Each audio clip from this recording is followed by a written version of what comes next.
Stober flying down the line. Him and Coach Ramirez thought he beat that one. Good hustle, but hit it right at him. Hit it hard, hit him right at him. This ingredients for a double play, and Catawba's out of this one. No runs across. Heading into the top of the third inning. 2-0 Lenoir-Rhyne.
Some technical difficulties in these first couple innings here, Justin. I think it's us. It's something with us. We just can't get a first inning in right when we're on the broadcast, and that's probably a good thing that you didn't hear as much of us as we worked out the kinks in the first couple innings. But yeah, appreciate you joining us on the Bear Sports Network, presented by NBA Roofing.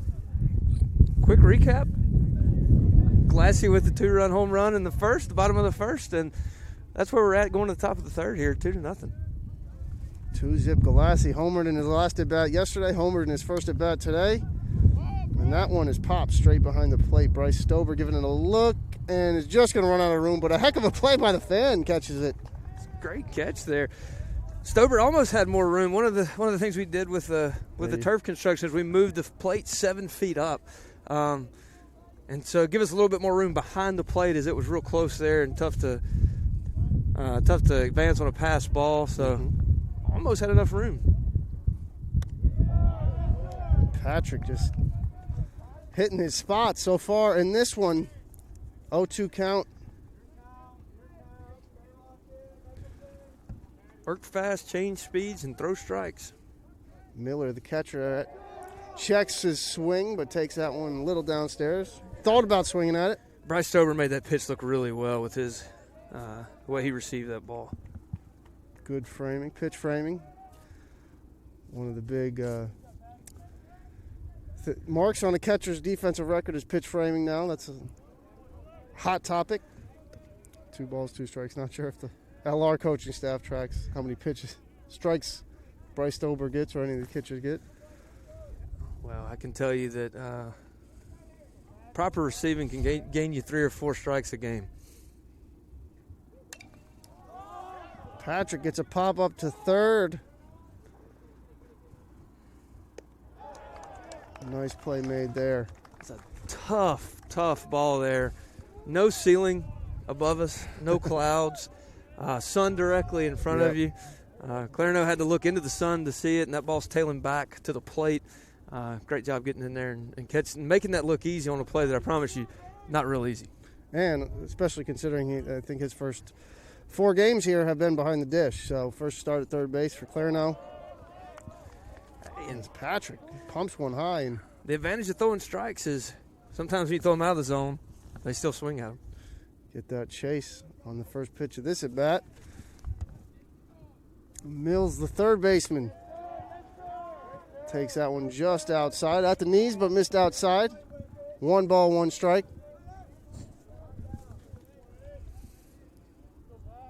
He's been working the corners well today. Tested his luck a little bit there further out, and didn't get the Greg Maddox strike on the first pitch, but got that one. Got that one there. 1 ball, 2 strike count.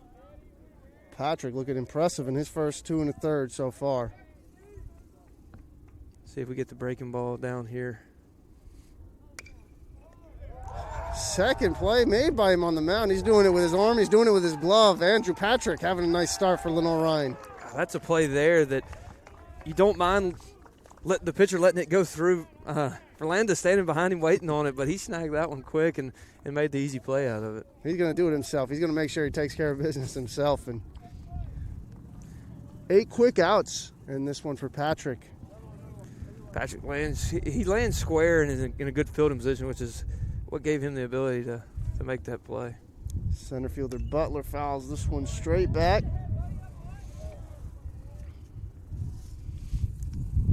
Bryce Butler, 2 for 10 so far in this young season in his 3 games. 1 ribby.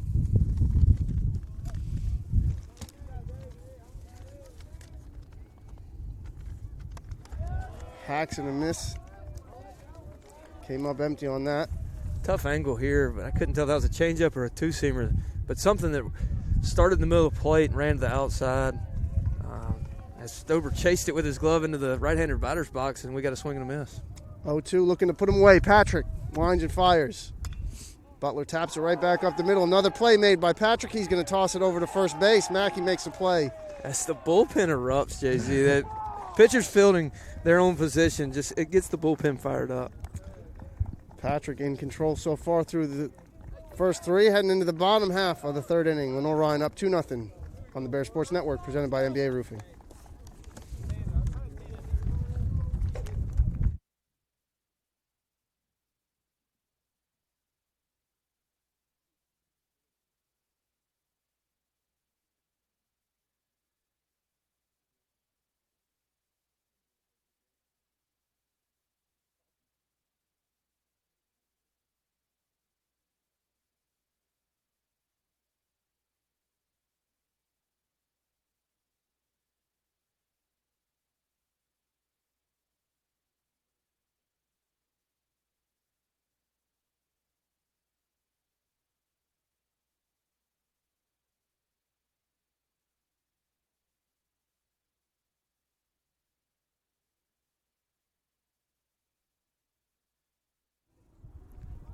Bottom half of the 3rd inning here at Durham Field. David Bell is going to be your leadoff hitter to start this frame. Bell, the shortstop today. Coming in the game, hitting a 200 clip through the first 4. How's that one into the dugout? Is that Coach Skonecki that made that play? Oh, yeah. Division I player, University of Buffalo. Up and away to David Bell. Looking for some production out of the bottom half of the lineup here today, Jay-Z. We didn't get a whole lot yesterday. The top of the order produced all the runs. Get a few guys on in front of those guys that are high at the top of the lineup, and the Bears should score a good many runs.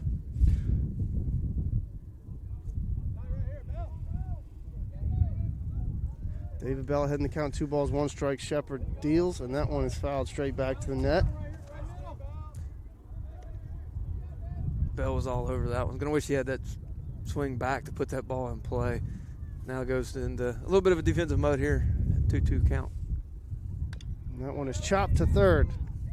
Nice play by the third baseman. Bounces it, but Bell beats it out. Chopper, it was a high chopper. The third baseman made a good play on it. His throw was down, picked out of the dirt by the first baseman, but Bell flying down that line, sniffing that infield base hit for the batting average. Cameron Mills made a great decision on that ball to come get it, take the short hop. Probably had a little bit more time to get his feet set and fire that ball across the diamond. Maybe didn't know the speed of Bell there, but he made a great play. Threw it off his balance, made a great play. Just wasn't able to keep the first baseman on the bag. Good aggressive charge there. And E.J. Rennell strides in, takes that one low, get ahead of that count. And that's a characteristic of this turf field. You know the bounce you're going to get. So he was able to take that short hop. Luckily, Bell hustling down the line, beat it out.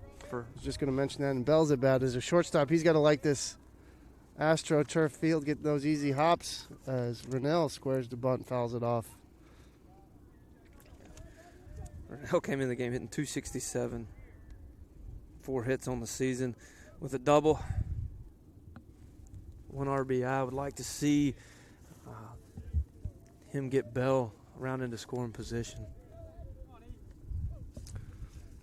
This is the 94th season of Lenoir-Rhyne baseball, but the first at Durham Field. Rennell squares and can't get that one down. So 2 foul bunt attempts. The fundamentals. Not sure if we've got a sack bunt on there or a push bunt. Rennell looking like he wants a little bit more of a base hit, maybe a half and a half. Try and get on with his speed. See what Coach Ramirez puts on here in a 1-2 count. Rennell owns 7 career bombs at Lenoir-Rhyne, and his, I guess you call it 2 years, really 1.5 from last year. Bell gave us a good fake there to see if Shepard's a reader.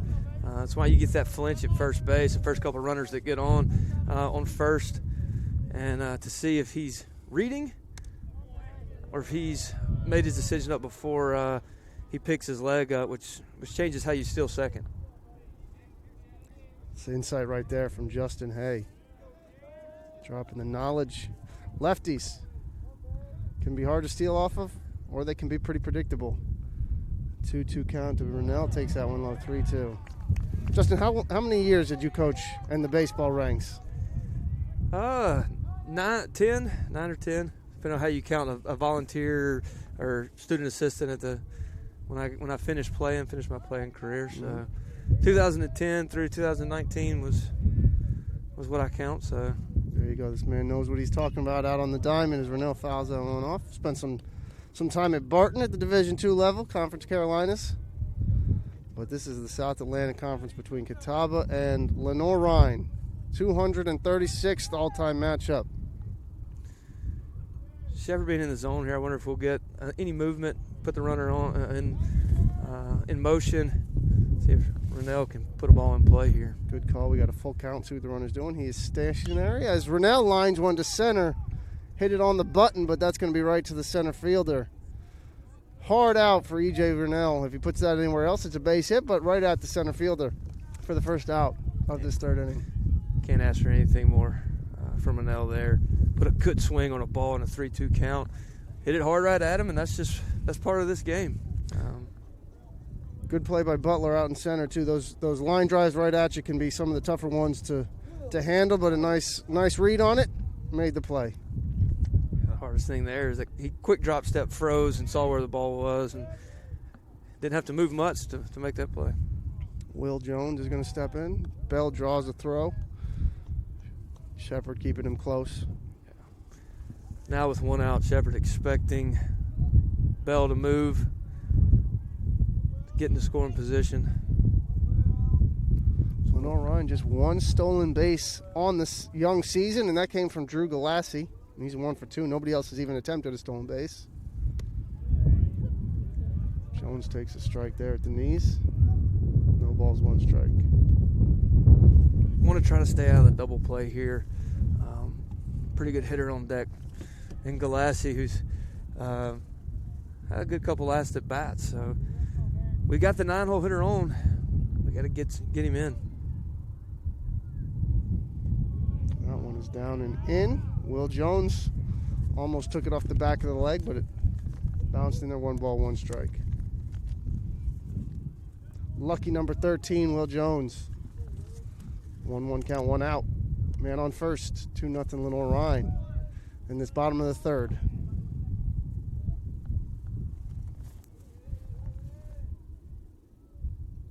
Shepard fires, and that one's off the fist. A nice play by the first baseman. And the pitcher, Shepard, over to cover in time. Heck of a diving effort. Morrison. Yeah, he doesn't lay out there. You got the second baseman in double play depth. Pull closer to behind the second base pad. That ball's getting through for a base hit. Nice play by Morrison to save probably a first and third situation.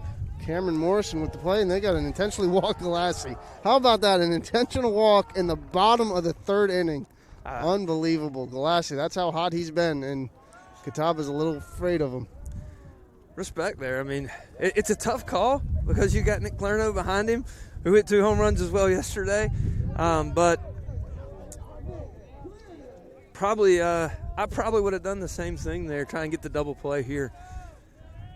Galassi probably the best runner on our team, though, so if we get a ball in the gap here, he could score. Clarno checks his swing, a little aggressive. Probably feeling disrespected by that intentional walk. He was going to hack at that first pitch. That one was low, but went around, says the home plate umpire. No balls, 1 strike. Outfielders in double play depth. They're going to play everything in front of them here. Clarno's probably not going to see many great pitches. This at bat, he's going to be selective. Clarno fouls that back. Quick 0-2 hole. Back-to-back breaking balls to start the at bat. Tough here as a hitter to decide with a 2-strike situation what pitch you're looking for. Got to foul off a good pitch here. Put a fastball in play. Shepard in command with this 0-2 count. He fires. Got him. High heat. Shepard puts away the Bears in the third. Gets out of the jam. 2 men left on base for Lenoir-Rhyne, but 2-0 lead after 3 innings. 4 hits for Lenoir-Rhyne in this one. Catawba striding to the bat. Top of the 4th inning.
Three complete here at Durham Field. Lenoir-Rhyne leads number 8 nationally ranked Catawba 2-0, and you know the Bears had a lead yesterday in game 1, but the Indians came storming back with a solo homer in the top of the 7th, which essentially was the top of the 9th in that 7-inning game. Sent it to extras and came away with that win. Yeah, as a baseball fan, those 2 games yesterday were fun to watch. As a Bear fan, not so much. But 17 innings of good baseball. Catawba, interestingly, 3-0 on this season. 2 of the wins in extra innings. Started off the season at Lincoln Memorial, won 12-11 and 10, won 6-3 and 8 yesterday, and 5-4. So no stranger to some early battles are these Catawba Indians. And just the characteristics of an older club. Brought everybody back from last year. That one is deep to right. A nice play. I don't know, do you consider that a nice play? He caught it stumbling to the ground, but we're going to give him credit for a nice defensive play out in right field. Will Jones snatches that one. Yeah, he had to run a long way for that, Jay-Z, and if you and I had to run that far, we come up lame, yeah, for sure. So, great play there. Keep his composure as he – I'm not going to say it's the field's fault on that one. It's turf. Who put this thing down anyways?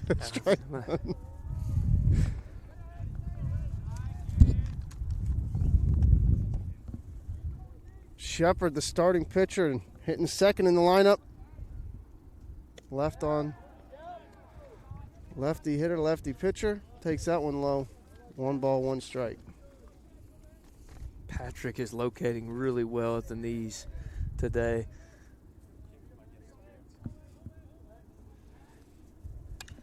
Shepard lines that one. Nice play over there. Mackey at first base.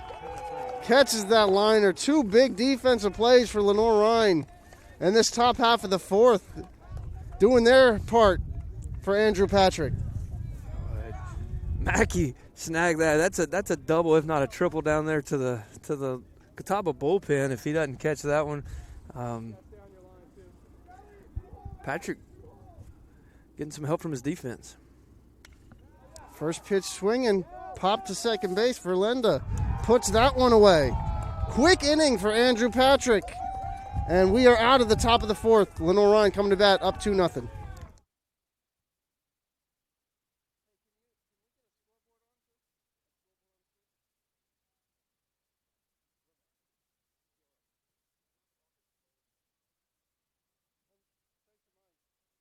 Everett Chevrolet Buick GMC is ready for another exciting football season. Everett has been a successful season, and August means it's all systems go for another winning season with the Carolina Panthers. We have a tradition of winning in the Carolinas, and when you want to be a winner in the car, truck, or SUV game, come see the sales and service champions at Everett, because if you didn't get an Everett deal, you dropped the ball, baby. Woo! I knew that there was an opportunity to have my college paid for if I was good enough to play baseball at that level. Lenoir-Rhyne, a couple infield hits. Stober flying down the line for the second time. And the little things in baseball that you might not see at home, Stober checks down the line twice, first two pitches. Third baseman, who was playing deep, creeps into the front of the grass. That ball bounces over his head. The shortstop has to make the play deep in the sixth hole. Third baseman was able to make that stay deep and make that play. Probably throw Stober out there, but by Stober bringing him in, allowed him to get a base hit. The game behind the game right there. Bryce Stober, and he earns a base hit out of it, his first of the season. Bell grounds one to third. Nice play across the infield. Another nice play over there, first base. The throw's offline, but he snags it and gets the tag on David Bell. The Bears add another run. 2 more hits. After 4 innings, 3-0, Lenoir-Rhyne.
Top half of this 5th inning. Andrew Patrick dealing through the first 4. Let's read off this line score from Patrick. 4 innings, 1 strikeout. Just humming first pitch strikes. 6 outs come by the fly out, 5 by the ground out, 1 by the strikeout. Looking for him to keep pounding the strike zone here, down in the zone. Keep getting good plays behind him there on the defense.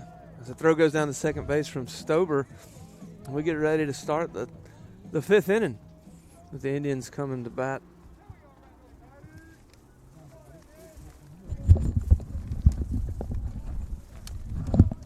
Just wanted to double check the pitch count for Andrew Patrick. He's at 43 through 4. That'll do. That'll play. Top half of this 5th inning. First one down and away. Starting to pitch backwards. A lot of fastballs early in the game. Now we're starting to see him start hitters off with breaking balls. Cameron Morrison made some fine defensive plays over at first. He's going to lead off this 5th. Fastball then again below the knees. Tough pitch to hit. Getting that call today really helped Patrick.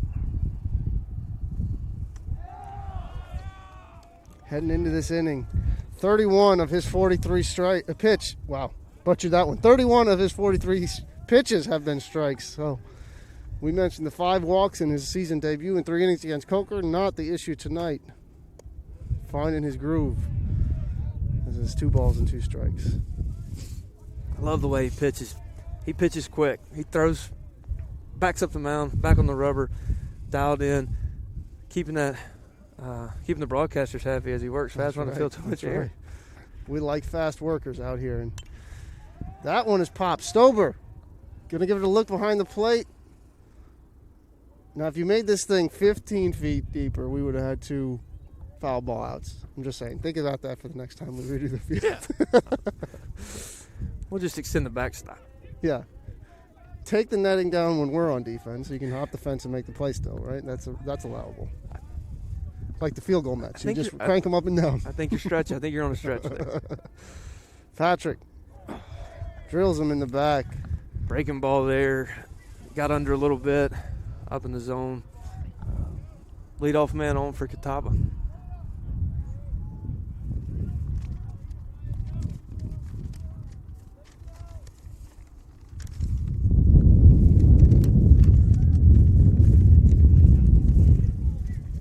Second baseman Joe Butts strides to the plate. Butts a 308 hitter so far on this young season, 4 of 13 heading into this one, but an 0 for 1 today. Patrick hums that one upstairs. Butts backing out. Yeah. Starting to see a little bit of erratic. Hopefully that was just hadn't been in the stretch a whole lot today. Worried about the runner at first base. I think Morrison, with his leads going too far, but look for the Indians to try and probably play some small ball here and get the runner, get something going on the board. As a former pitcher, does that, when you're throwing from the windup for so long, does it ruin your timing a little bit or throw off your rhythm coming from this stretch? It can the first time you go to. I know my dad listening at home would tell you that I hated throwing from the stretch, and sometimes I just throw one to the backside to get him off first base because it does mess it up. It's just a different arm action. You're quicker. You've got to be quicker to the plate. So if you hadn't been in it a whole lot and you're in the 5th inning, you got to find that rhythm from the stretch. Butts 1-1 count. Just a little upstairs. And that's what you're seeing here with the elevation of the pitches. He's been down in the zone all day. Arm's not getting to the top of the top on the stretch here. Needs to be a little bit faster with the arm action. Maybe even extend his stride out a little bit so the arm can get there and he can get back down in the zone. 2 balls, 1 strike. Missing upstairs again. Patrick. 3 balls, 1 strike. Cruising through 4. Lead off hit by pitch to start this one, and a 3-1 count to the second batter. Butts. 5th batter in the Catawba batting lineup. 3-1 pitch. That one's in at the knees. There it is. Patrick starting to be a little bit more comfortable with the arm action here out of the stretch. 3-2 count. Got to make hitter do something here. Put it in play. Let your defense work. Good location on that pitch. 3-2. Runner in motion or keep him still? No, he's going to probably stay here. Stay here. All right. Well, and that's ball 4 upstairs. Coach Gant disagreed with me. He Sent heard the runner you. there. Yeah, definitely. First and second. Now a jam for Andrew Patrick. First time all day he's been in a little bit of distress, and it's here in the top of the 5th. Still with a 3-0 lead. And just chasing outs right here. You're gonna either get a bunt or something here to move the runners over. Trying to find an out, get a relax, get that deep breath.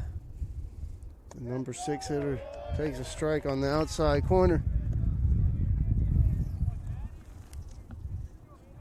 Henderson Lentz, 1 for 5 coming into today's action, but an 0 for 1 today.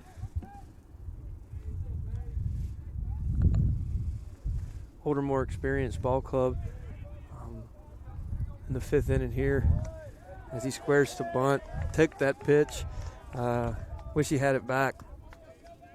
Would have been a good pitch to bunt down the third baseline. Down 0-2 now. Bunt's probably off.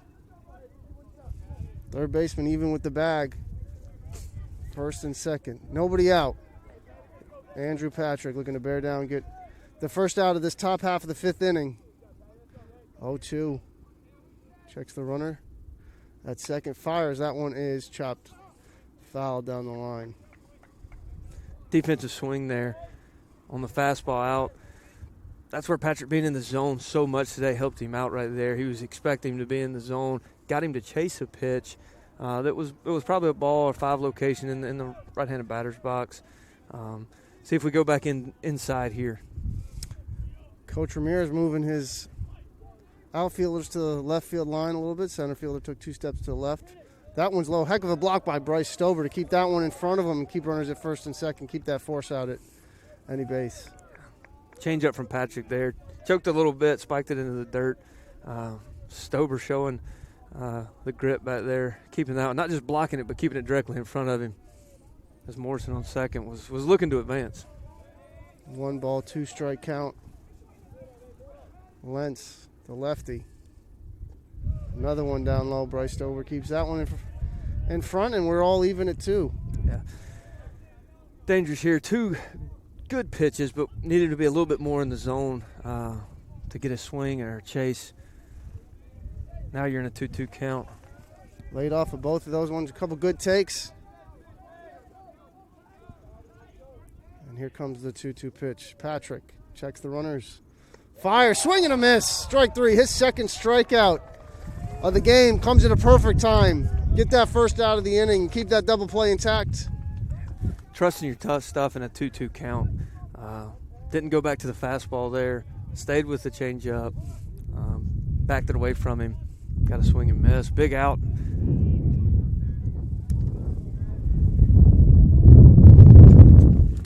Wind's starting to pick up here a little bit. Zach Miller, catcher at the plate. Takes a strike at about the belt level. Wouldn't be surprised to see some sort of movement here. Catcher at the plate, trying to stay out of the double play. Maybe a hit and run. Patrick fires, off-speed pitch. Got him out in front. Quickly ahead 0-2 to the Catawba catcher. And the more he pitches out of the stretch, the more comfortable Patrick's getting. We're seeing those pitches go back, being down in the zone, getting the bite out of the breaking ball. Hopefully we can induce a tailor-made double play here. Just got a piece of that one. A late hack. Indecisive. Stover mad at himself for not catching that foul tip as it goes to the backstop. But still 0-2, still ahead of the count. Still in the driver's seat here is Patrick.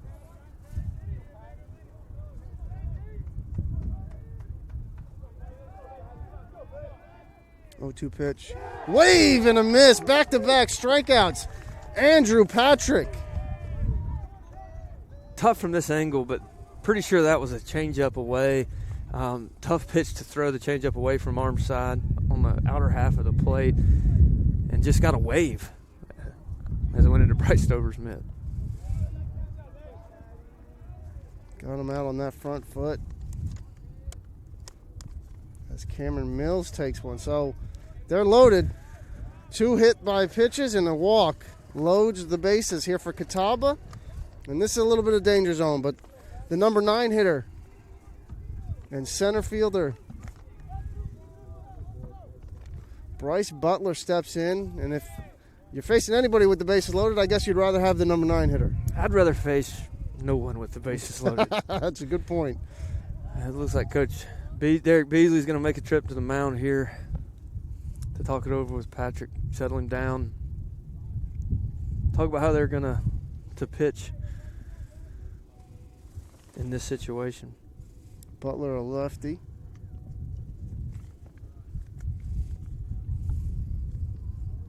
Coach Beasley, the pitching coach, out with Patrick. We got a little bit of activity in the bullpen. Just loosening up a little bit. Conversations over at the mound as Coach Beasley strolls back. First pitch of this at bat is going to be important. Try and get ahead, throw a good pitch. With two hit by pitches and a walk, you don't want to fall behind with the bases loaded. Definitely. You're looking to pound the zone here. And that's what happens. Kind of a real late swing, I guess, there for Butler. Was a little indecisive.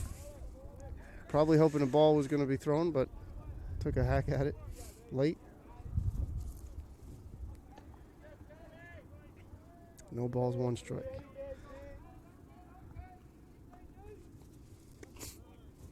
Down and in.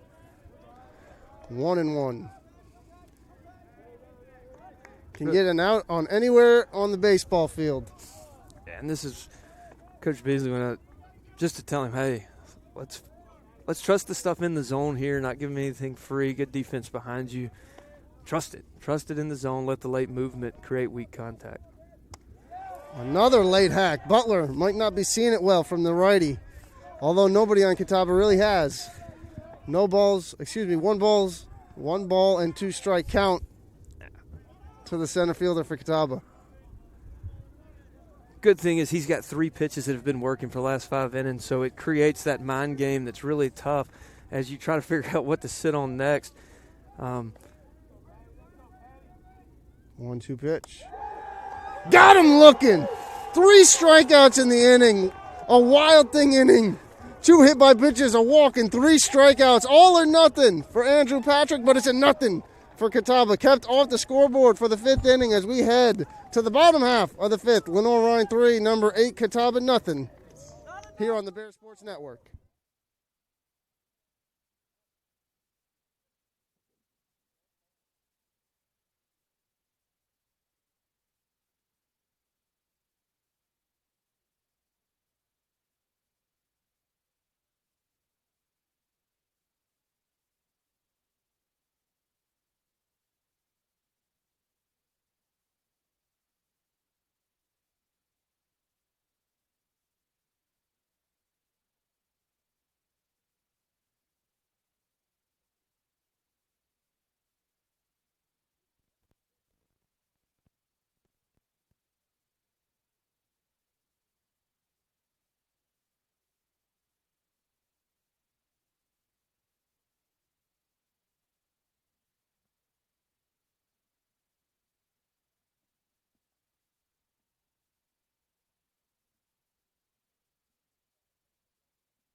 Back in on the Bear Sports Network. We're going to take a look at this. Bases loaded.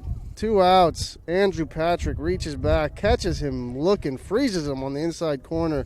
A big strikeout for the sophomore in his 2nd career start. Shout out to Southside Power and Fitness, bringing you that replay. E.J. Rennell hacking at the first pitch. Down to third. Heck of a throwing issue over here at third base. That's the 3rd one that's drawn the first baseman, Morrison, off the bag, but Morrison, up to the task, has bailed him out all 3 times and still gotten the out. Yeah. And the third baseman there, just some rushing his throws. Cameron Mills getting it over there quick enough that the first baseman has a chance to make the play. It's got to be mental now. And I even forgot the play that he made on Stober that he still bounced, or David Bell, that he still bounced over there. So 4 throws, and not many of them have been clean from Mills. His first baseman's bailed him out a couple times, and he might owe him a dinner after this. That's what good first basemen do, save you in the error column. Shepard gets ahead 0-1 on Will Jones. Shepard the lefty. And the 2-hole hitter for Catawba. Jones fists that one to first. Unhappy with that at bat. Yeah, and this is where you're going to need Drew Galassi to take some pitches.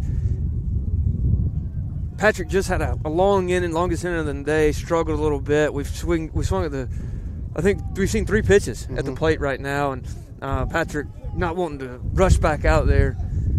Need Galassi to kind of extend the inning here, see some pitches, give his pitchers a break. 1 for 1 with a 2-run homer in the bottom of the first and an intentional walk in the bottom of the third. Let's see if he sees anything in the zone. Patrick, keep having a heck of a time keeping his hat on. It's fallen off 3 or 4 times. Not that windy. Maybe it's the hair. I can't empathize with that one. I don't have that issue. Inside. I'm not sure they're going to give Glassy anything to hit here. Yeah, it's as I was talking to Coach Ramirez after the game last night, I said, Clarendon and Glassy are going to make some people around them real good hitters. They're going to see a lot of really good pitches because people don't want to pitch to them. Well, he's swinging out of his shoes on 2-0. Hack and a miss. And that's what you want to see there. I mean, it's a big swing. Who cares if you swing and miss, hit fastball. Now go back to being disciplined and don't chase things out of the zone. Glassy lefty on lefty matchup here. Squares the bunt. Gets that one out of the zone, 3-1. Glassy, a 6'5" runner. Saw him hit a home run a couple weekends ago in a scrimmage, and then the next at bat dropped down a bunt and beat it out to first base. Is a little unfair. Transfer from Western Illinois. Takes that one upstairs. On base all 3 times is Drew Galassi, and he's been a thorn in this Catawba Indian squad side in the first 3 games of this matchup. Great job, as I said. It's something that you never see in the scorebook, but just allowing to extend the inning, giving Andrew Patrick a little bit more time in the dugout, catch his breath. Now you got to run on first with 2 outs, and your biggest steal threat with Drew Galassi at first base. Back easy there. You mentioned the only steal threat so far with just the team's lone stolen base on the season. Just 2 attempts, both coming from Galassi. A little bit tougher here with the left-hander who seems to be a reader. Slide step there by Shepard, and that one's up high. And another part of the game that speed really dictates is you see Shepard there. Slide step, leave the ball high and get the arm to the top of the windup as quick as he could as he's worried about Glassy at first base. Full leg kick on that one, but still misses downstairs. So a walk and a 2-0 count here. Clarno in the driver's seat. Still probably agitated that they intentionally walked Galassi in the third. Let's see if he can get some retribution. Shepard eyes Galassi's coming home. That one's low, 3-0. This is where Matt Mackey and on deck circles got to be ready to hit. Galassi and Clarno hurt him yesterday. They're not going to give him a whole lot to hit. So Mackey needs to be sitting on a fastball. That one's in the zone. A right-hander and a left-hander both begin warming up in the Catawba bullpen. Action from both sides. 3-1 count. Galassi on first, Clarno at the bat. 3-1 pitch from Shepard. Going to be delayed as he checks on Galassi at first.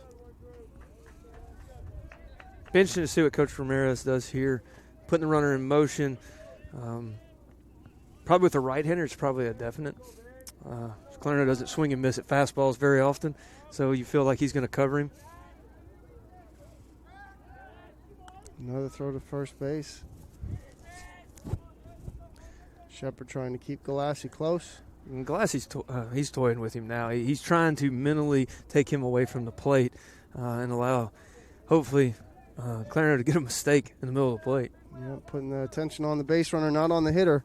Let's see if Clarno can take advantage, and he grounds that one to short. Routine play, 6-4 in the scorebook.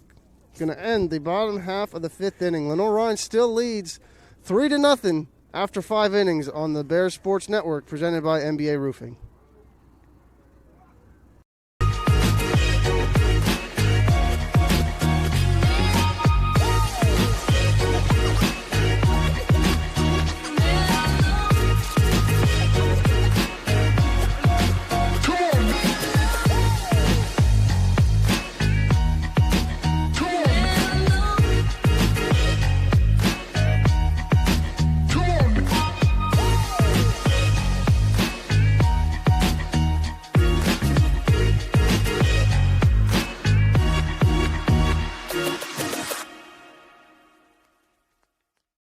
Paramount Kia in Hickory. We want to see you driving a new Kia or, hey, a quality pre-owned Kia. We've got a huge selection of new and pre-owned Kias. You got to get to Paramount Kia in Hickory, Highway 70, ParamountKia.com.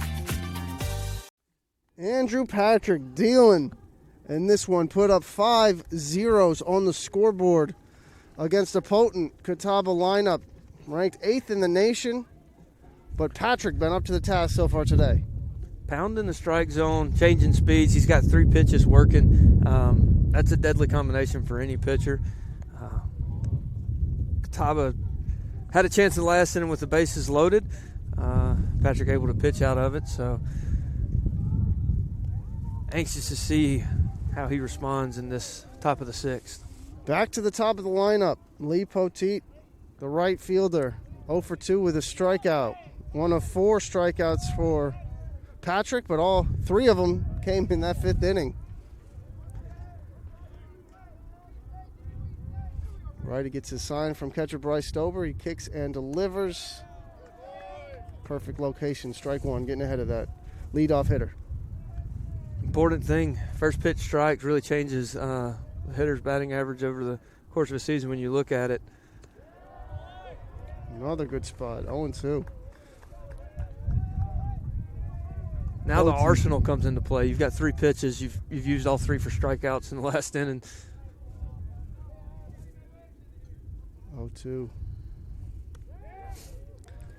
Tried to get him to wave at that one in the other batter's box. Stober was set up way outside. But you expect that to be a setup pitch for whatever Coach Beasley's calling next. Lee Poteet just leaves that one upstairs. Count is even. 2 balls and 2 strikes. I like this Lee Poteet. He doesn't even step out of the batter's box in between pitches. He's in there. He's locked in. The long run. Locked in and ready to go. Patrick delivers. Check swing back to the mound.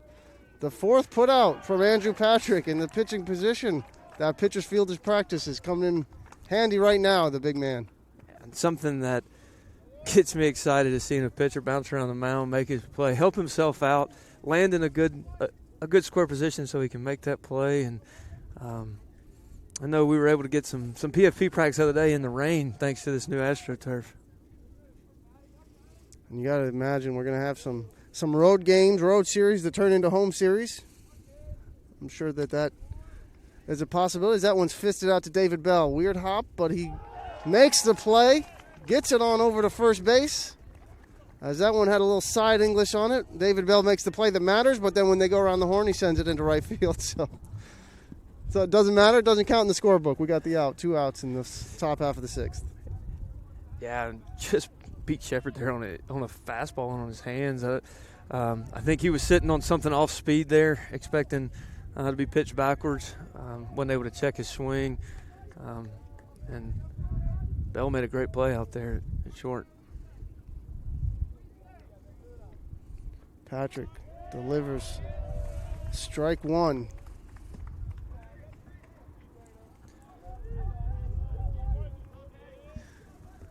Simpson trying to find a way on to be a catalyst for this offense as he squared the bunt there.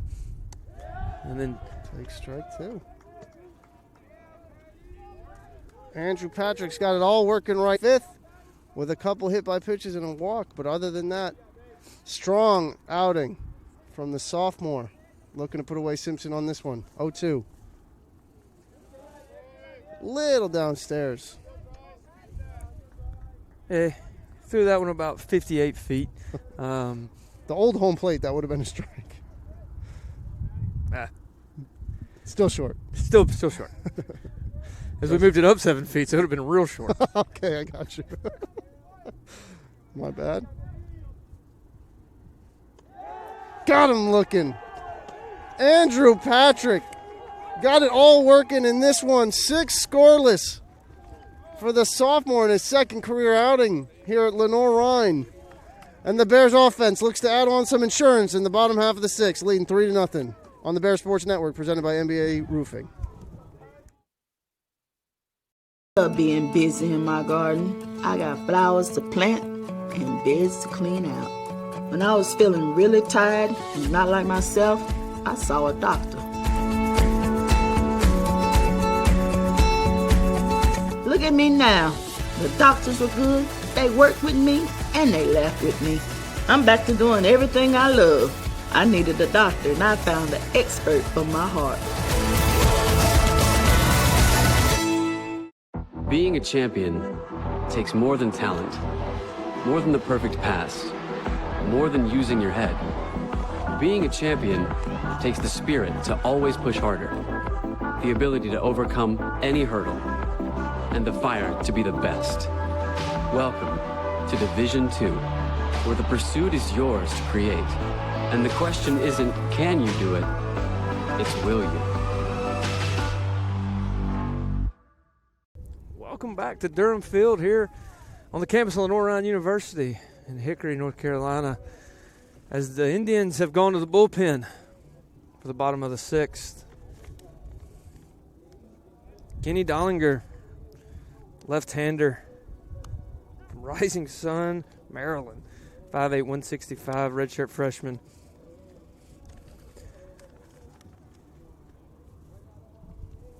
As we go back and take a look at the Southside Power and Fitness replay of the end of the top of the sixth.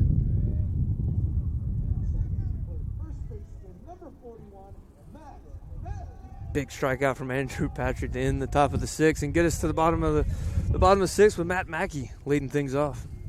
Mackey, the first baseman, takes that first pitch downstairs. And you said the listed height was what? 5'8", 165. 5'8", I don't know. Maybe on the mound he's 5'8", but that one is popped straight up. Another chance for the third baseman. Those sky-high pop-ups are not as easy as they look defensively. Cameron Mills, tough play there. Sun in his eyes, great job using his glove to keep the sun out of it. As there is not a cloud in the sky above Durham Field. Perfect afternoon, just a little chilly, but the sun is out, a little windy, but you can't ask for much more in February as this one is downstairs. You're more of a southern guy, and I'm a northerner, and up north in New York, wouldn't even be dreaming of playing baseball right now, unless you were maybe down in somewhere for a spring break trip where you get 10 games in a week and then you sit out for 2 more weeks. You'd be dreaming of being in Florida playing baseball. Did some recruiting up in New York in my day, and was waiting on a kid to start his season, and I couldn't figure out why he wasn't playing. And I finally called him. He said, "We don't start our season until April." Absolutely, yeah. And you pack in as many games into that month as you can. 2-1. Smith takes, good take, 3 balls, 1 strike. A lot of breaking balls here from Dollinger.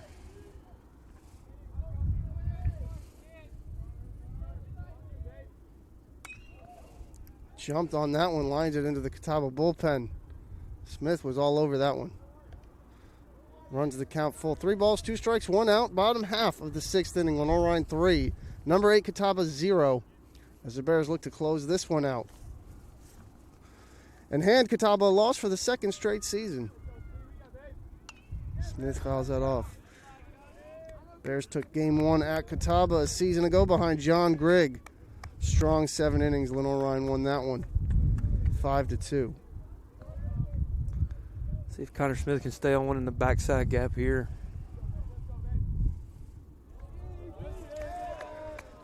Smith with the 1-out walk, a base runner. Anything Lenoir-Rhyne could add on in this inning is insurance. As for Lenda, steps to the plate. 3-run lead is nice, but you always want to add on, right, Justin? Never stop scoring. As long as they're chasing, you want to keep adding. We mentioned that these 4-game series are now, game 1 is a 7-inning affair. Game 2 is 9, so hopefully only 5 more outs left in this contest. Down at the knees on the corner. That pitch has been there all day. It's a tough pitch to hit. Pretty consistent zone behind the plate from the umpire. Landa thought it was down a little bit, but Tries to hit that same spot, but misses by a little bit outside. Dallinger, 5'8" lefty. Got Smith on at first base, so lefty. Replaced a lefty with another lefty. This Catawba pitching staff.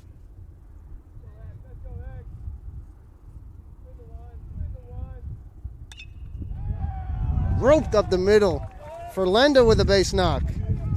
Aggressive base running. Gonna pay off. Connor Smith just ahead of that throw from third. A good strong throw by Butler. Close play at third. The key to that, going first to third on that play, is that Smith never checked up. From the moment the ball was off the bat, he was going first to third. Obviously something Lenoir-Rhyne works on in practice. Never hesitated. No doubt that's what Coach Ramirez wanted him to do. Coach Ramirez never motioned. Connor Smith slides in with the runner at third base here with one out. Good time to see some small ball here. Bryce Stover, one of the better bunters on the team. I used to love a safety squeeze in this situation. Get a runner in, move the runner at first over to second, stay out of the double play with one out. A lot of things you could do in this situation. Stover just hacks and base hits up the middle. Bears are going to go first to third again. And it's 4-0. RBI base hit, Bryce Stover.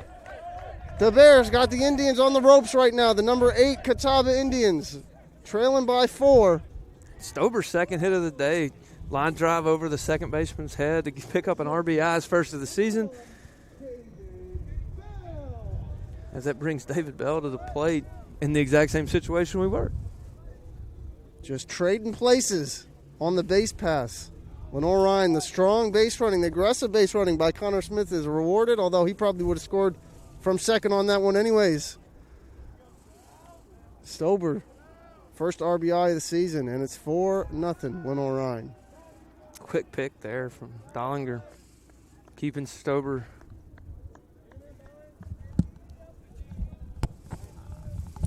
First and third is your situation with one out. Another pickoff attempt, Dallinger trying to keep Stover close there first. Slides back in safely. David Bell, the number 9 hitter in this Lenoir-Rhyne lineup, is 1 for 2 this afternoon, the shortstop. Right-handed hitter. Takes that one up and away.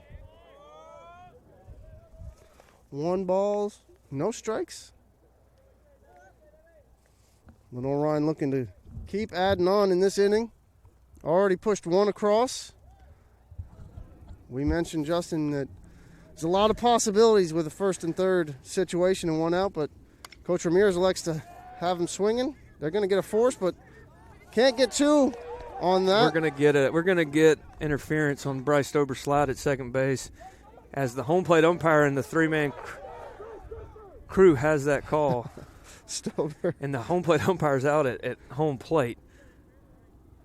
And we got, they're going to award the double play, call an illegal slide on Bryce Stover, and that's going to send us to the 7th inning.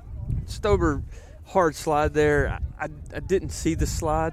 I saw where he ended up, and I don't know in that situation if that's what the home plate umpire saw as well, as he had to keep his eyes on the runner touching the plate, and then to see Stover to left of second base there. As soon as I saw the situation, I knew what he was saying. But Coach Ramirez is out right now asking him, how could you have seen the slide while you were supposed to be watching the runner touch the plate? And that's just the problem with the 2-man crew here, and it's tough. He looked up and saw that, and that'll send us to the bottom of the 7th. I chuckled because Stover, there was just a lot of commotion, a lot of yelling. He was forced out of second, jogging back to the dugout. His team was yelling at him, and he sprinted back to second base like he was going to be safe, but instead it was a double play. So 6 strong innings from this Lenoir-Rhyne team, but they got to close it out. 3 more outs to get for Andrew Patrick, the righty from Catawba, going against his hometown Indians, trying to make this one a memorable one. Second career start. He went to Catawba Valley for a year and ended up here right down the street, Lenoir-Rhyne. And the Bears are benefiting from that right now. trying to shut down this number 8 nationally ranked Catawba squad and give Lenoir-Rhyne their first conference win of the season. Bears in this situation yesterday. We taken the 3-2 lead to the 7th. Today we take a 4-0 lead to the 7th. Key here is going to be getting that first out, let everybody get a deep breath, and working from there.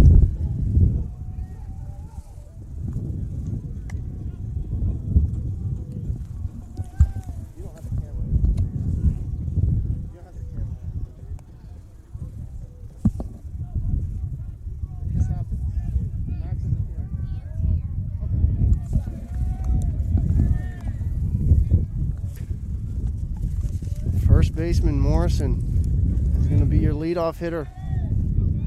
Made some strong defensive plays at first base. That one's down low. The cleanup hitter for Catawba. 4, 5, 6. Last chances for this Indian squad.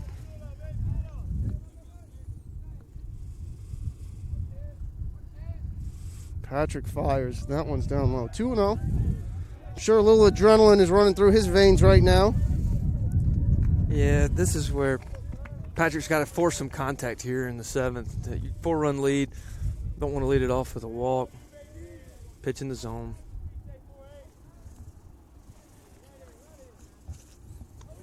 He goes back to the breaking ball. Been a pitch for him all day that he's been able to rely on. A 2-0 breaking ball. That shows confidence.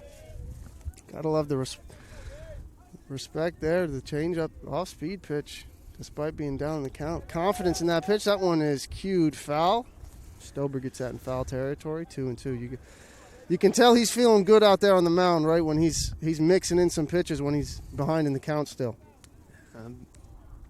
Big advantage he's had today is all 3 pitches have been working at different parts of the day. 2 balls, 2 strikes is the count to the cleanup hitter. Patrick deals. Just got a piece of that one fouled back. Breaking ball stayed up in the zone. Not where he wanted it, but could help him here, as that might have changed the eye level if he can get something to dive down at the knees. Patrick shaking off Stober. He knows what he wants to throw in this situation. 2-2 pitches on the way. Down. Gonna run it full. Don't want to get too cute here, as you got to throw something in the zone. Patrick's been able to do that with all 3 pitches today, so if he can get something in the zone here, maybe have Morrison looking. Oh, just missed. The dugout wanted it.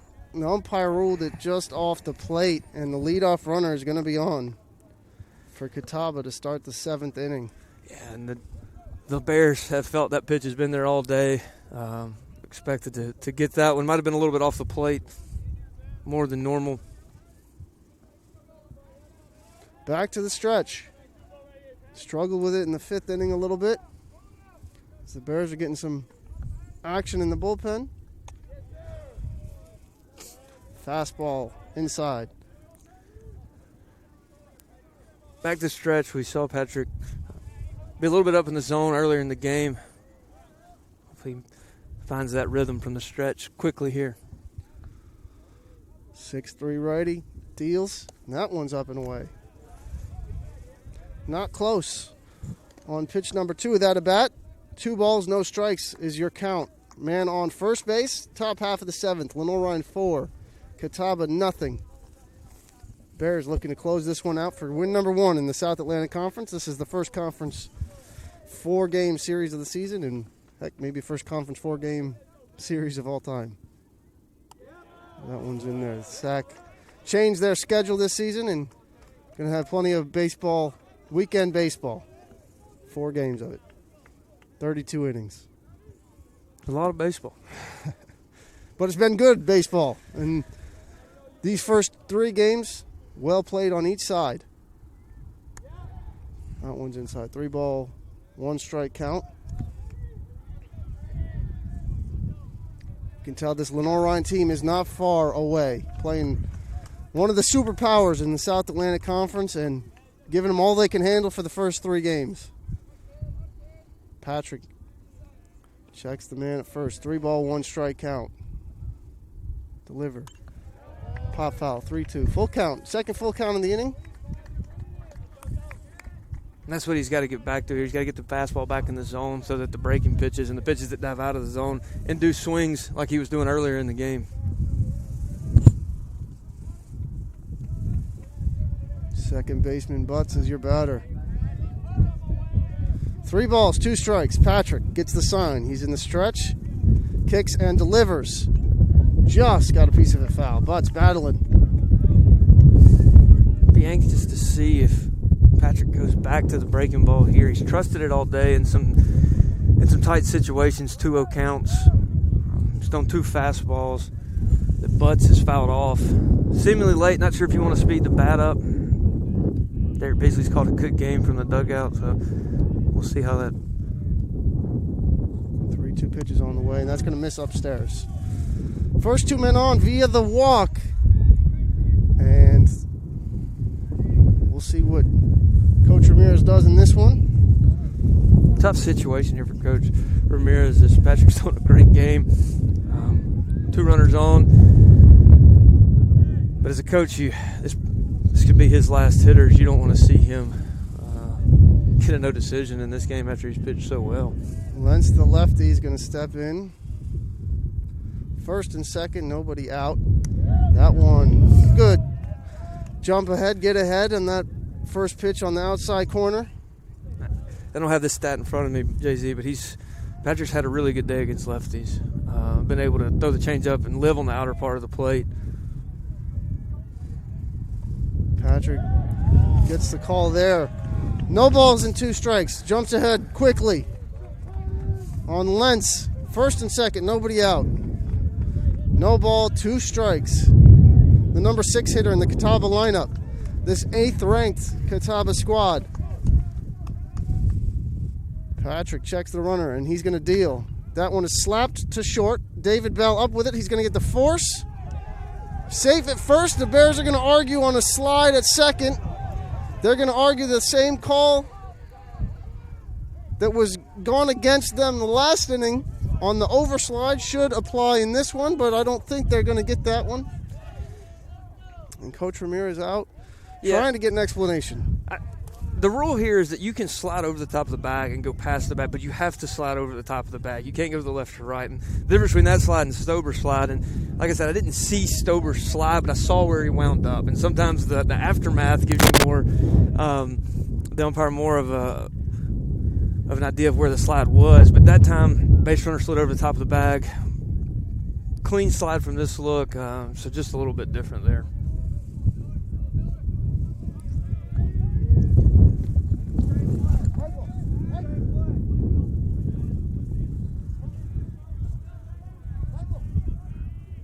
Zach Miller at the plate. Breaking ball stays high and inside there. 1 ball, no strike to the catcher.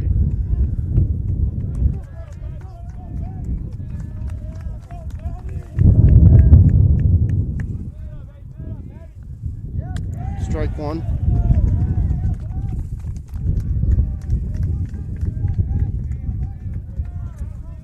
Wind's picked up here in the 7th. It's got a little bit more of a chill to it. As you hear it coming through your speakers. Patrick sets with runners at first and third. Important to just get the batter, right? Focus on the batter, get that guy out. You're chasing outs at this point, Jay-Z. You're not worried about the runner at third.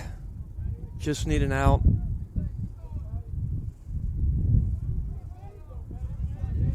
First and third. 1 ball, 1 strike. That one is chopped. That's going to be caught in foul territory by Mackey, the first baseman. Runners retreat to first and third. Patrick, 1-2, ahead of the count. Looking for his 6th punch out of the game.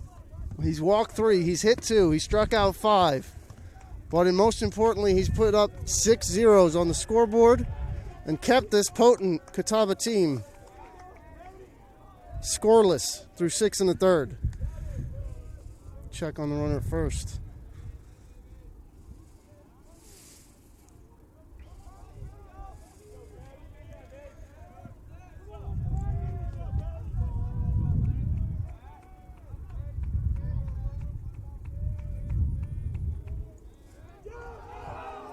Just got back safely at first. You cannot get picked off in a situation like this. Run virtually meaningless over there at first, but getting picked off would be devastating, but he's back safely, barely back.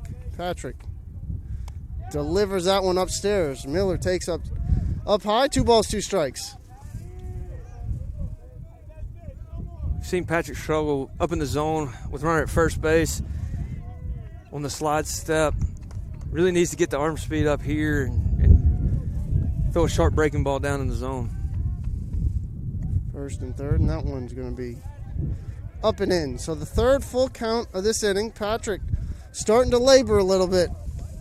3 balls, 2 strikes. Men on 1st and 3rd, 1 out. Holding the 4-0 lead. And you can see what's going on in that top left scoreboard. 1st and 3rd. Full count. Big pitch here from Patrick. Swing and a miss. Strike 3. Strikeout number 6. Andrew Patrick. Patrick has been able to deliver pitches and locate pitches today when he needed them. Located that breaking ball after missing high and arm side with 2 in a row, able to locate that one down and away, and that's a tough pitch to hit. So we're going to have a pinch hitter, I believe, for Catawba. Wilkinson is going to pinch hit for Mills. Left-handed hitter. Catawba trying to find somebody to get success against Patrick as he pumps in strike number 1. Get ahead. 1 out away from shutting this one down. Bears up 4. Patrick getting the sign from catcher Bryce Stober. His first start of the season behind the plate. And he's done a good job blocking pitches and calling the right game. Popped in the air. Bell out. Galassi in. Bell's going to make the play and a no-hitter. Andrew Patrick. It has been since 1997 since the Bears threw a no-hitter, but Andrew Patrick, in his 2nd career start, accomplishes the feat against a nationally ranked opponent. And a memorable day for the Catawba, North Carolina native. No, we didn't mention it the whole broadcast. Justin told me not to. Superstition comes through. Andrew Patrick with the no-hitter. We're going to go to the Southside Power Fitness replay here of the last out. It's been a fun one to call as Andrew Patrick fists a fly ball, gets a fly ball fisted into shallow center field, and David Bell able to range back and seal the no-hitter. The only question on that one is who was going to catch it between Bell and Galassi. The shortstop makes the play as he falls to the ground, and a celebration ensues around Andrew Patrick. What an afternoon. Just dealing against this Catawba lineup. Came in and had a plan with his pitching coach, Derek Beasley, and executed at a high level. I'd tip of the cap to a young man who was just dominant today. Threw a good game, located pitches down in the zone, made big pitches in situations there in the 5th inning with the bases loaded to get 3 strikeouts. Just can't say enough. And how long ago did you say it had been since? It has been 24 years, and how about this? Almost exactly to the day, Todd Setzer threw a no-hitter against Tusculum on February 22nd of 1997, and on February 21st of 2021, almost 24 years to the date later, Andrew Patrick with the no-no. Putting his name in the record books here at LR. As that's an update you'll be very willing to go home and make tonight. Excited about that one. Excited to get that one out on social media and celebrate the accomplishments of Andrew Patrick and this Lenoir-Rhyne team. Coming away with a win in Game 1. I don't know where we can go from in Game 2 that's going to top this one, but you might want to join us for the second one. This series has given us everything. And one more to determine a split or a 3-1 lead for Catawba in this 4-game set. For my broadcast partner, Justin Hay, I am Director of Athletic Communications, Jeremy Zlaka. We will see you back here in about 30 minutes for Game 2 on the Bear Sports Network, presented by NBA Roofing.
I see your dirty face hide behind your collar. What is done in vain?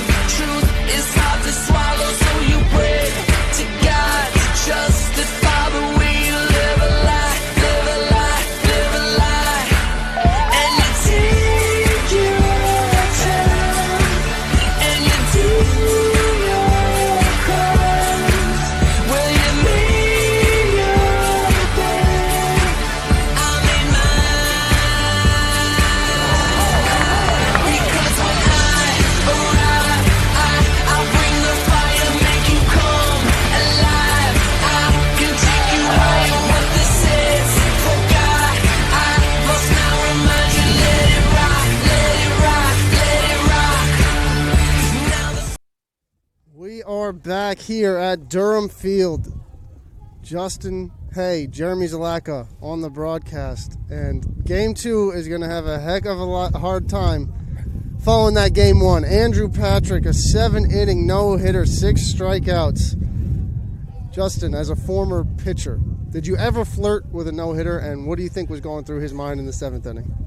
I flirted with one in high school and actually got taken out so that a kid that was returning from basketball could get some innings. And it was a smart move by our coaches. He needed to get some innings, and that's as close as I got to a no-hitter. But as far as what Andrew Patrick was thinking in the 7th inning, hopefully a good pitcher's not even thinking about it. I do know I talked to Bryce Stober after the game. He was mad at his teammates. If you watch the replay on the last out, he's over by the Lenoir-Rhyne University logo on the third baseline saying, guys, what are we doing? We got another game to play. Didn't even realize, was so locked in, he didn't realize that. How about that?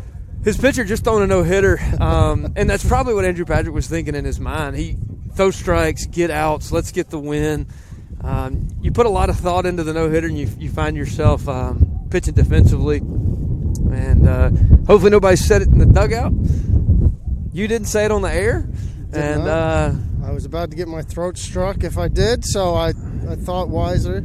I think that's announcer purgatory. I really think. I mean, it was something you wanted to talk about. You hear it in the major leagues when they talk about the announcer's curse on that. And I know who pays my salary, and I wasn't going to say a word. Well, luckily we got that scoreboard in the top left-hand of the screen on this live stream that told it for us, so we didn't have to say anything. But I grabbed an interview with Andrew Patrick after the game, and I had an epiphany. And right as I started talking to him, I said, it's been since 1997 that Lenoir-Rhyne threw a no-hitter, 24 years. And then I stopped for a second. I said, you probably weren't even born yet, were you? And he said, I was not. So in an entire lifetime for a no-hitter for Andrew Patrick here, a Lenoir-Rhyne no-hitter, and they don't happen often. And Coach Ramirez and Coach Skanecki and Coach Risden in the dugout, I caught in between. And that was their first no-hitter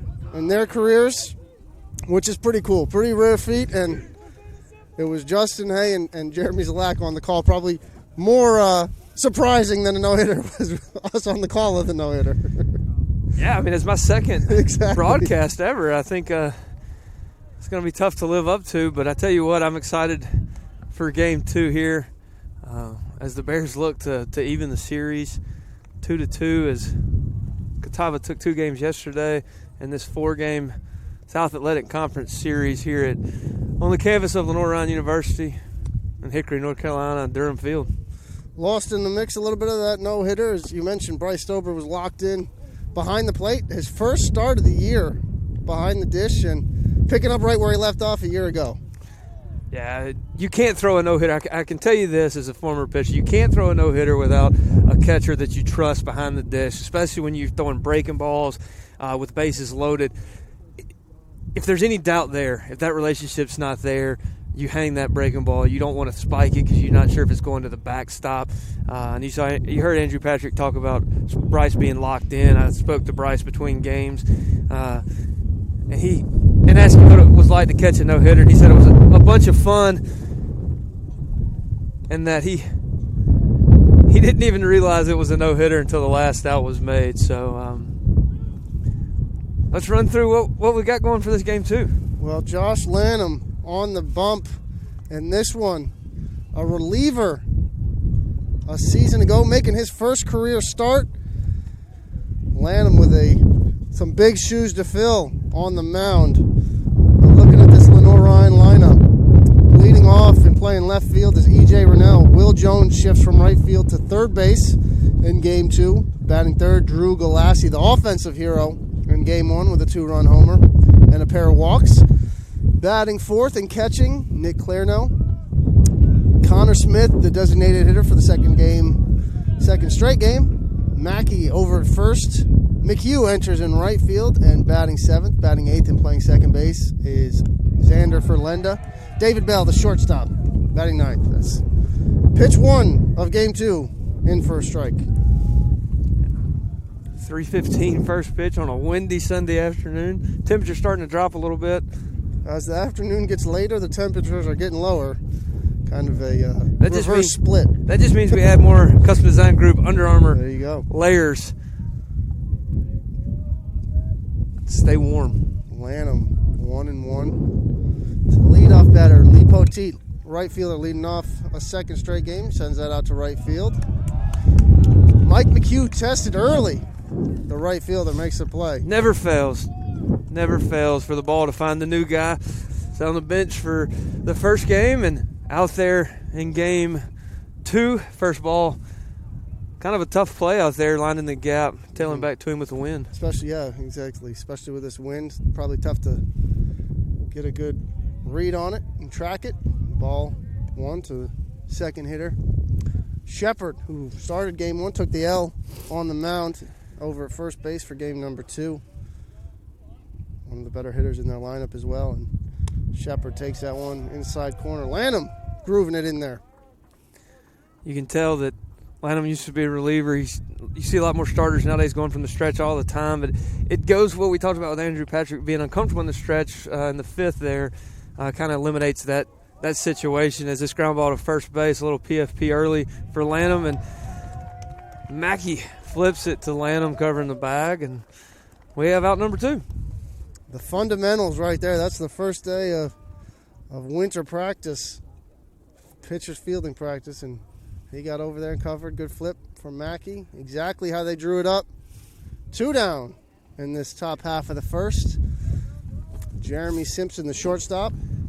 The 1, 2, 3 hitters all the same here for Catawba. Takes strike 1. You know, the veteran ball club like Catawba, you don't expect them to be down. You expect them to bounce back. A ton of leadership on that team. Lanham comes out firing strikes. Just misses there. 1 ball, 1 strike. I can't imagine just thinking of this mental state of Catawba getting no hit and having to come right back 15, 20 minutes later. I guess you get some retribution right away, or, you struggle a little bit more. It might get in your head a little bit. Yeah, you try to flush it as quick as possible. Both sides have to flush it. LR's on a little bit of a high coming in and, coming off, and you've got to refocus and realize this is a different game. And if you're Catawba, you got to go up there and keep battling and do something early to find a spark. 1 ball, 2 strikes, 2 outs. Lanham looking to put him away early here in this first inning. Chases that one low and away. Lanham with a strikeout to end the top half of the first of Game number 2. Lenoir-Rhyne coming up to bat on the Bear Sports Network, presented by MBA Roofing.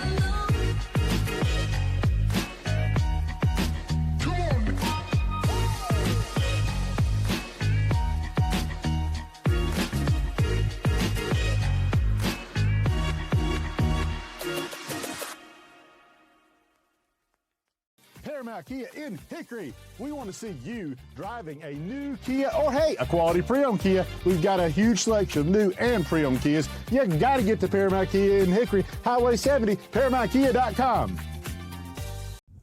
Welcome back to Durham Field for the bottom of the first inning here in Game 2 of this Sunday doubleheader. campus of Lenoir-Rhyne University. After the Bears take game 1, 4-0, behind a no-hitter from Andrew Patrick. Bears keeping the top of the order the same, with Rennell, Jones, and Galassi coming to the plate to face the left-hander. How about this name, Justin? For a pitcher, Maddox Holsheiser. Maddox. I wonder if they're the parents there were Atlanta Braves fans. The spelling makes me think they are with the UX Right. there. Maddox Holsheiser, 6 foot 190 sophomore, lefty out of Salisbury. Comes to Catawba from UNC Greensboro. Not bad for your number 4 starter. Nope. Coach Gant probably knew this kid his whole life. He looked to transfer. Probably relationship played a big part in that transfer, as relationships matter in recruiting, as we all know. We're looking to see the Bears continue that first inning scoring that we've seen. Rennell digs in, leading it off for Lenoir-Rhyne. Down low, ball 1. Had that 9-inning game here in game 2. Got to get started early and survive the middle innings. 4, 5, and 6. Up and away, 2 balls, no strikes. It's amazing the 2 innings at the end of a ball game change the ball game so much. The way you pitch it and the amount of momentum you have. That one is popped foul. Josh Lanham is the reigning South Atlantic Conference Pitcher of the Week. Andrew Patrick trying to swipe that title this week. I'm going to say he has a good chance at it this week. He's got a shot. He's put himself in contention. I will agree. Rennell, 2 balls, 1 strike. A little cross up. Catcher might have thought off speed. That was a fastball, but he gets a strike. A little information about baseball in Catawba County yesterday. CVC had a pitcher throw a perfect game. Yeah, that's right. Followed by a no-hitter not 5 miles apart. Hickory High School, you are on the clock. That ball's upstairs. 3 balls and 2 strikes.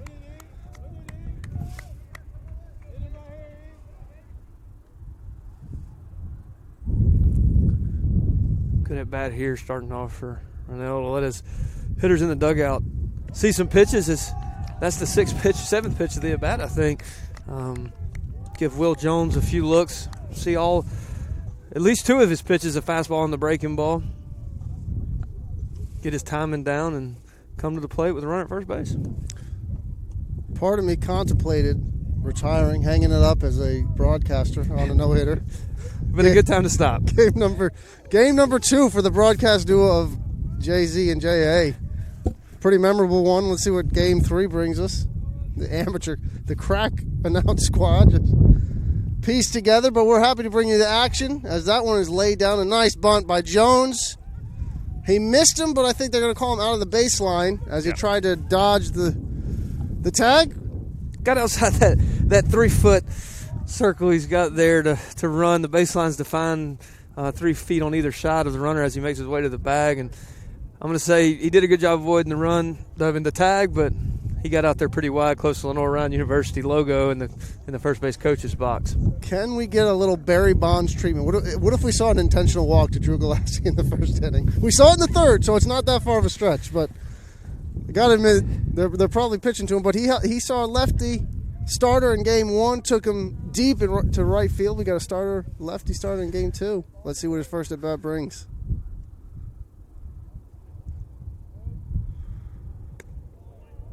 Ball outside. He's going to see a lot of intentional walks this year where people just pitch around him. Mm-hmm. They're not going to put him on, but they're going to try to make him chase. And the more disciplined he is at the plate, the better year he's going to have because people are going to start throwing him a lot of balls and just hoping he chases. We're now with a big lead off second, a little surprise play. And tell me a little bit about sliding on this AstroTurf. It's got to be a little different than sliding on on dirt, is it not? It is. It's a little bit different. You have to get used to it. It's a little bit. It can be slippery, but generally it's pretty consistent. But once it gets wet, there can be a little slip. As we see Rennell dive back in on the daylight, and then the ball high to Galassi. 2-0, neither particularly close. Galassi lays off the first two, strides in, wearing that LR24. Lefty swinger, left on left matchup. Galassi, big hack and a miss. 2-1 is your count. I like the way he approaches the fastball counts. That's twice today we've seen him take a hack on 2-0, and but then he takes it right back down for 2. He doesn't stay in that mode. Gets the barrel. When he gets the barrel to the ball, special things happen. He doesn't have to overswing. Galassi, 2-1, ahead of the count. Bottom half of the first inning. Rennell on second. Leadoff walk. Bunted over by Will Jones. Rennell drawing some attention from the lefty from Catawba. Galassi got a chance, and this is not what he was in the lineup to do, but the 6 hole's wide open if he gets the breaking ball changeup away from him for an RBI in that backside gap. Swing and a miss, 2-2. I can't imagine you should be paying too much attention to the base runner when you got Drew Galassi in the batter's box, but 2 good pitches, 2 strong pitches to get back even in this count. And Galassi looking like he's having a little trouble picking up the window that the ball's coming out of there on those last 2 swings. 2-2, Galassi in. Lefty delivers. Outside, good take. Full count. Galassi, just a tough out for this Catawba Indian squad. Couldn't figure him out. Either the first 3 games. Game 3 of this series went 1 for 1 with a 2-run homer and a pair of walks. Trying to get on base for a 5th straight time.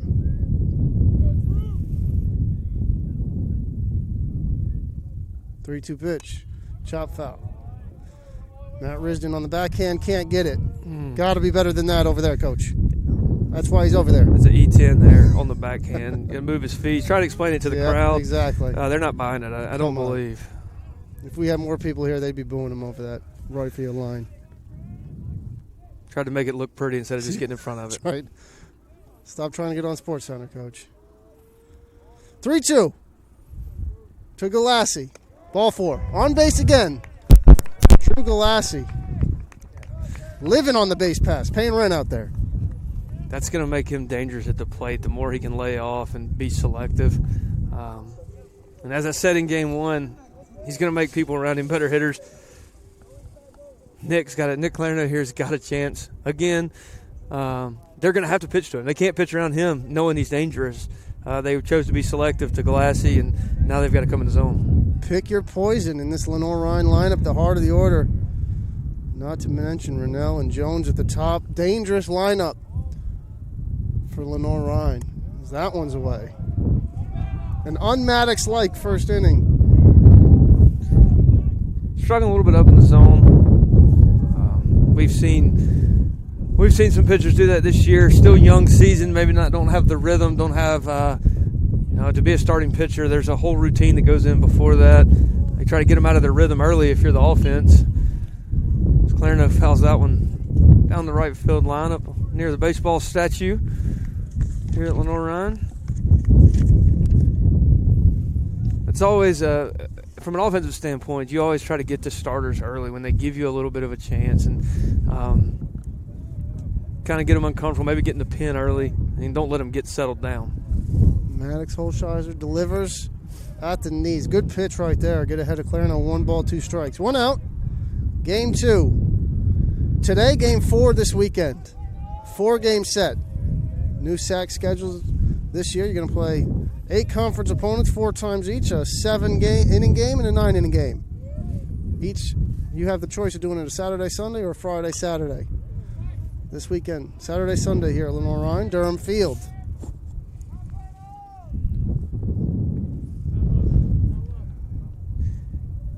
As the weather has started to warm, I saw we're going to have some highs in the 60s this week, which will be a change for Hickory, North Carolina. For over the last month and a half, it's been a pretty cold and wet winter, but luckily this new AstroTurf has allowed the Bears to be on the field a lot, thanks to the Durham family. I was just going to tell you, Justin, first game, I forgot about it, but there's a pickoff move. A good news, bad news situation. The good news is the forecast looks really nice for this upcoming week. The bad news is it ain't starting today.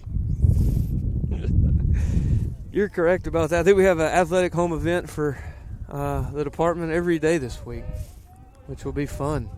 We had the old Friday, first time ever soccer softball doubleheader.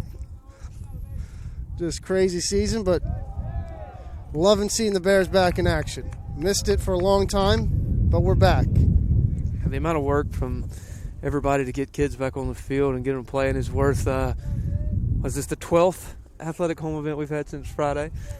Great to see them, student athletes, back enjoying competing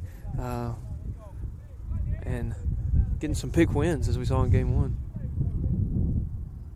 That one is popped down the left field line. Is that one going to get out of play? They're going to give it a look and run out of room. That one is out on the hill behind the dugout.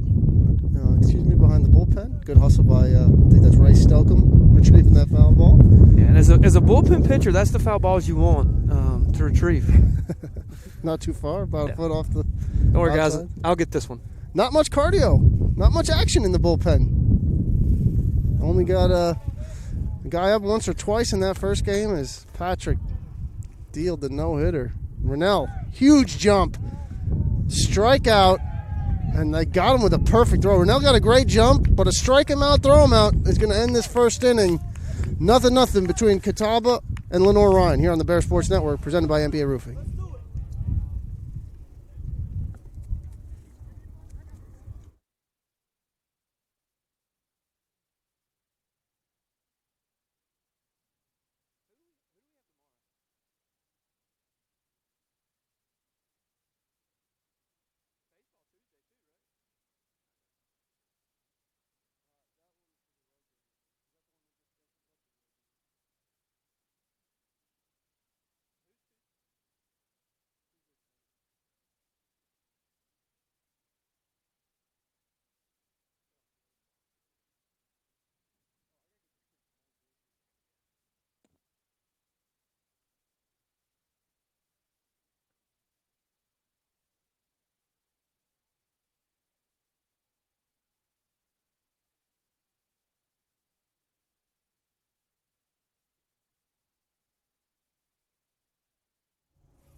Welcome back to Durham Field.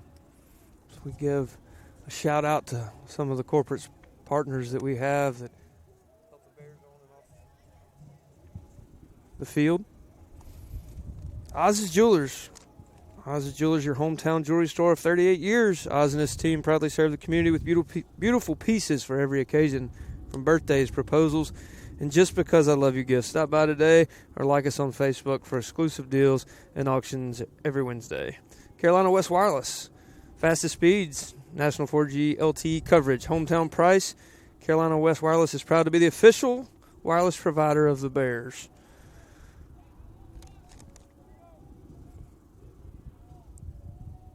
Domino's Pizza. What's your favorite pizza topping? Domino's, located just a few blocks from campus on 2nd Street, is a proud supporter of LR Athletics. Order using the Domino's app and have it delivered for your next game day watch party. Students, don't forget to use your Bear Bucks. As the throw goes down to second base, Jay-Z has returned from his excursion. Trying to get a pronunciation for this Catawba pitcher, and there's not one, so we're gonna wheel and deal. We're gonna take our best shot. And we'll apologize to Maddox and let him know that. But it is his first career start at Catawba after coming in from UNC Greensboro, Game 4 starter. As Lanham out for his second inning work. Got him 1-2-3 with one strikeout in the first. Morrison, first baseman. Catching in Game 2. Played a great defensive first base in Game 1. You remember that diving play he made, as well as a couple of scoops in the dirt. Yeah. One. And then they shift into catcher. Very agile young man for his size. 2-ball, 1-strike count. 3 ball, 1 strike. Where do you see Lanham's velocity as compared to Patrick? Are they similar, one faster than the other? I think Lanham's got a little bit more on his fastball. It's a real tough angle that we're at here to really judge. As Morrison flies that one to right field, Galassi calls off Refuses McHugh. to allow. That was in right field. That was not one of those ones that could have gone either way. He was just not allowing me. Look at McHugh with his hand on his hip. He's like, what the heck, dude? That's McHugh, literally 4 steps from where he was standing. and Galassi came from Alexander County into right field to catch that one, and McHugh giving way to his center fielder as he's taught, but still in disbelief. But yeah, I think Lanham's maybe a couple miles an hour faster. But like I said, tough angle here. We're on top of the third base dugout. Slanted dugout, so if you hear a commotion, one of us is going down. One of us being probably you. Probably me. Tell my wife I love her. That one's driven to center field. Galassi should have a beat on this one. McHugh's not getting over there, so that's Galassi's ball. And the gap, left center gap. Nice play, nice read. 2 down here in the top half of the second. That's a tough play there at the warning track. Looking back into the sun for the center fielder, Galassi. But he got on his horse and went and got it. Right-handed throwing Galassi, left-handed hitting. Maybe we'll get a pop up to the shortstop here, and Galassi will make all 3 outs.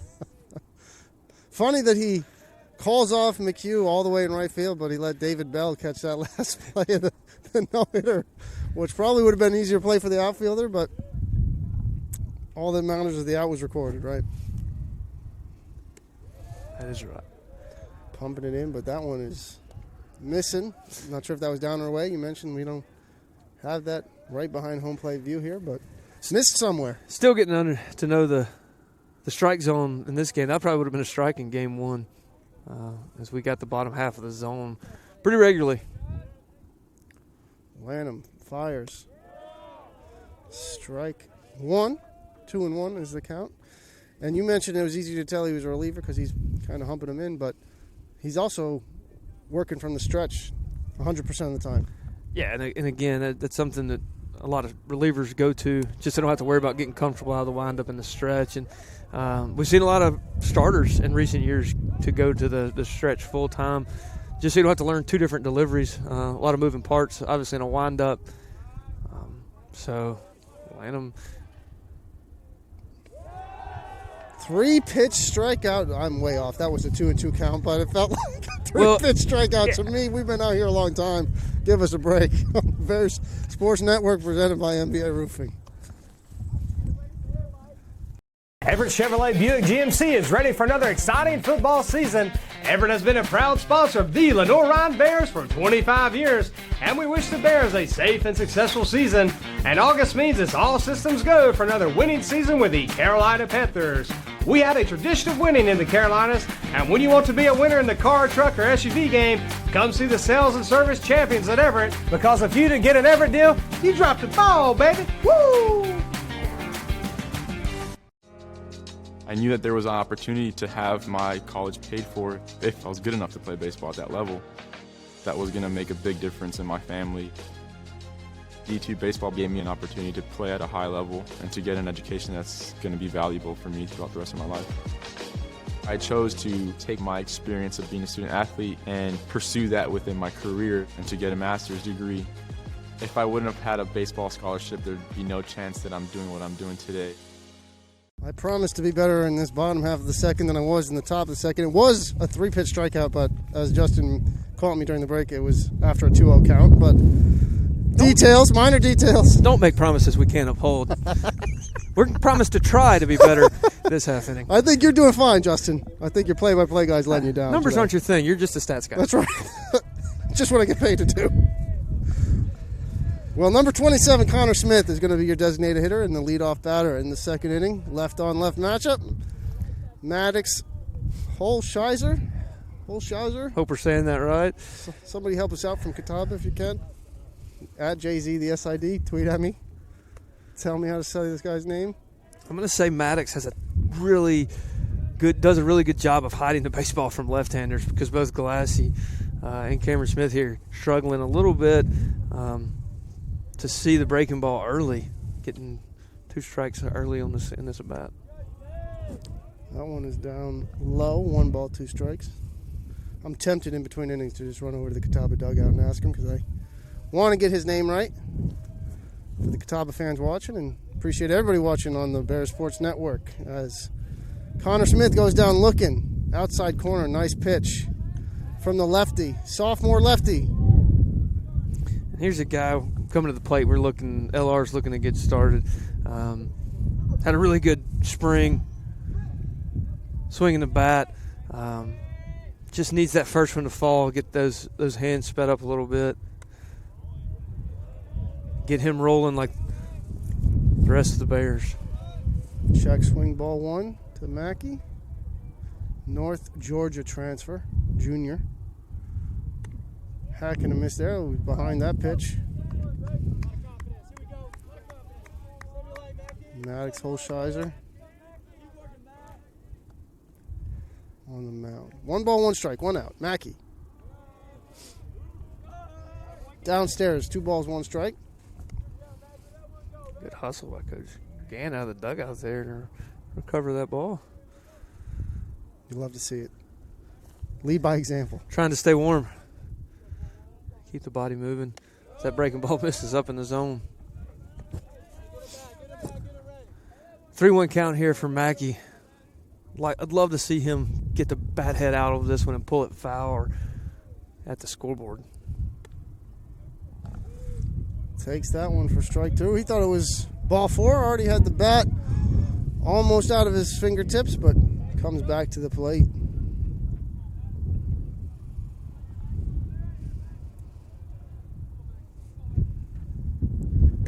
Swing and a miss. Back-to-back strikeouts from Holsheiser of this Lenoir-Rhyne batting lineup.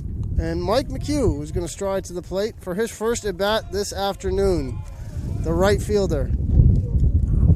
Mike McHugh holds the stat for your broadcasting career as the first home run you ever called last year in our game. That's right. As he hit one into the trees behind the left fielder. There's no I in broadcast team, Justin. It was our first home run we called. Now we got a no-hitter. I mean, I don't know if I'm not going to say. I'm not going to say we could top that because Justin will strike my throat. McHugh. Check swing, check down to first. He did not go. 1 ball and 1 strike is the count here to Mike McHugh. Playing right field today, seeing action at third and right in his career. What we're seeing from the LR hitters is that Maddox does a great job hiding the baseball. There's a lot of check swings. They're not seeing the ball well right now coming out of his hand. Off-speed pitch. McHugh pops that down the right field line. Shepard gives it a look. Bounces into the bleachers. We got a couple scattered people over there. Probably about 100, 125. What would you say in the attendance here today? We're probably in the 75 to 100 range. Spread out all around the park. Look like a few students joined us over there. Women's basketball and volleyball, where that ball bounced into the student section stands. 1 ball, 2 strike. That one's up high. High level for Mike McHugh.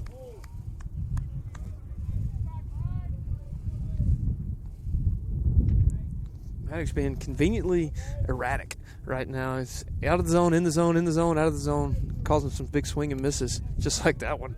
3 strikeouts for Maddox Holsheiser. Puts the Bears down in order.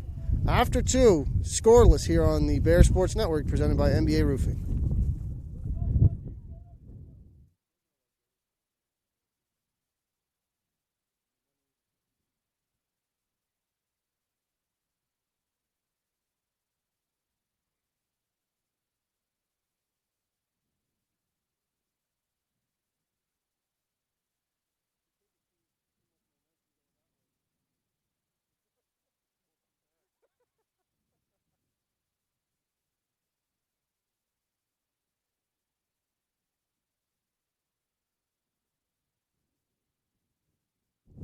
say never. We are back on the Bear Sports Network, heading into the top half of the third inning. Josh Lanham, 2 strong innings of work for Lenoir-Rhyne. We mentioned his first career start and his first year here at LR, came out of the bullpen. Let's see if we can get a check on his 2020 stats here in a second. It's just terrifying to try and pull out pieces of paper because this wind is gusting and you don't want him to end up on the field. We got a better chance of papers ending up over at the Chick-fil-A there at 127 with the way the wind's blowing right now. Lanham 1-2 with a 3.12 ERA in his 17 innings of work last year. 15 hits, 6 earned runs, 6 walks, 19 Ks in those 17 innings. We mentioned he was a sack pitcher of the week. Came in relief against Coker, 4 innings, no hits, 6 strikeouts to earn that accolade, the first of his career. And actually, if I remember correctly, Hayden Gresham won the sack pitcher of the week to end 2020. So a nice little run for these Lenoir-Rhyne pitchers. And maybe, just maybe, fingers crossed, Andrew Patrick can add to that list with his no-hitter in Game 1 against the number 8 ranked Catawba Indians. Miller, who was the catcher in Game 1, shifts to designated hitter in Game 2. And it is 1 ball and 1 strike.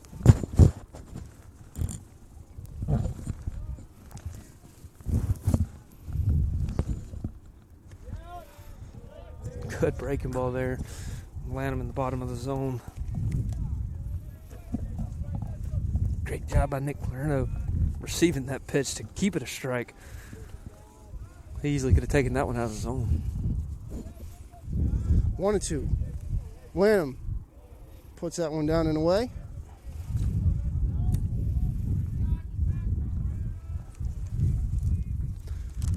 Six combined strikeouts in this one. Just 2 innings in. Both these pitchers are dealing early as Lanham. Off-speed pitch, bare hands it. Who needs a glove? Josh Lanham doesn't. As everybody erupts except for Derek Beasley, who is frustrated. You do not want your pitcher catching ground balls with their bare hand. It looks good with the potential for injury there, but will appreciate it.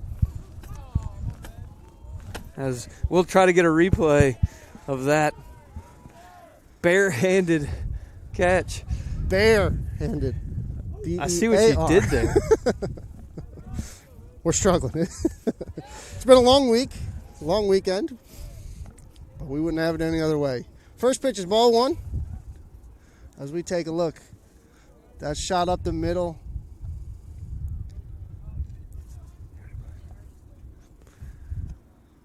That one is inside. 2 balls, no strikes. I'm taking a breather off the back of the mound.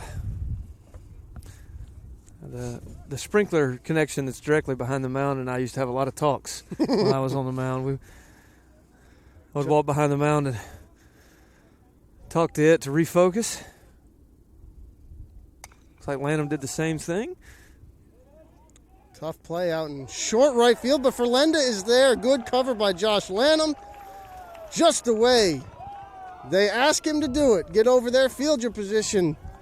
Mackey made a diving attempt, but Ferlenda was there in short right. Lanham gets over, makes the play for the old 4-1 put out at first. One of, I'm going to say, the very few 4-1s. Yes, not we'll often. But just like he drew it up, and the pair of pitchers filled their position exceptionally well this weekend. A 4-1, though, still happens more often than a no-hitter here at Lenoir-Rhyne. 24 years since the last one, is that one is fouled off. But Andrew Patrick accomplished that feat in Game 1. The home plate umpire was emphatic that was a foul ball. It's good. Good call. Good. As I'm not sure that Coach Gann agrees with that. I think he's gonna have a chat. It double hit something. I'm not sure what it was, but it may have hit the bat twice. I don't know if it hit the plate, but. Is that an actual plate or is that a painting of a plate? No, For the bullpens, we do have inlaid white turf, but for the home plate, on the game field, it is actually a plate, a home plate. You go either way. You see him done both, but Coach Ramirez made the call on that. We told him it didn't matter to me. I wanted him to be happy. Just gives you it's easier as those fibers, when you lay them in to the turf with fibers, they can move around and kind of deform the look of the plate sometimes. So that gives you a more permanent plate. And no need for the umpires to do pull out that little brush and clean off the plate when there's no actual dirt around it. No excuses not to see those pitches on the corner as that one hit. No balls and 2 strikes. Just a change up there that he wasn't expecting. Bryce Butler down 0-2. Center fielder for Catawba down 0-2. That one is inside. Backs him off the plate. 1 ball, 2 strikes. To the number 9 hitter.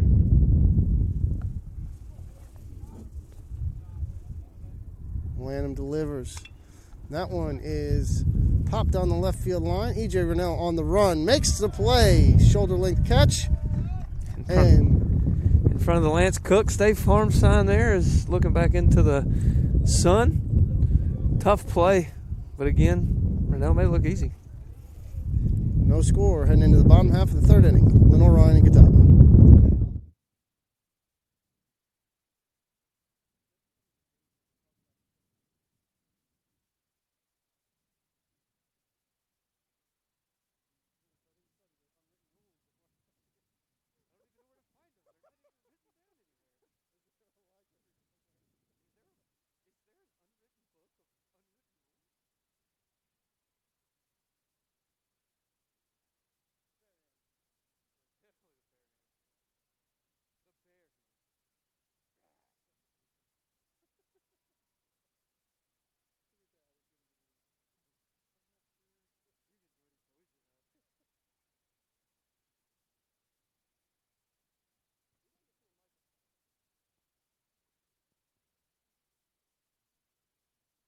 We are back in here in the bottom half of the 3rd inning. We're going to take a look back at the tremendous defensive play by Josh Lanham. Glove who needs one. Chopper up the middle. Just an instant reaction as a pitcher. If you ever made a barehanded play or attempted a barehanded play and not made it. I don't think I ever attempted one. There you go. Keep that pitching hand healthy. Yeah. Too much value in that right arm. I did knock a ball down with a foot one time, save a run. Just reaction at that point. You just kind of become a hockey goalie. All for the ERA, right? Exactly. Xander Ferlenda, second baseman, is in. Made a strong defensive play in the top half of the 3rd. And leading off here in the bottom half, Ferlenda against Holsheiser. Kicks and delivers, and that one is popped to the street. Oh, just missed the passing car. I think we got that one. Or did we get it? I think we got that one. Slowed down. Yep. Slowed down. Yep. Direct hit. They're going to drive it off, though. Ferlenda takes that one. 2 balls, 1 strike.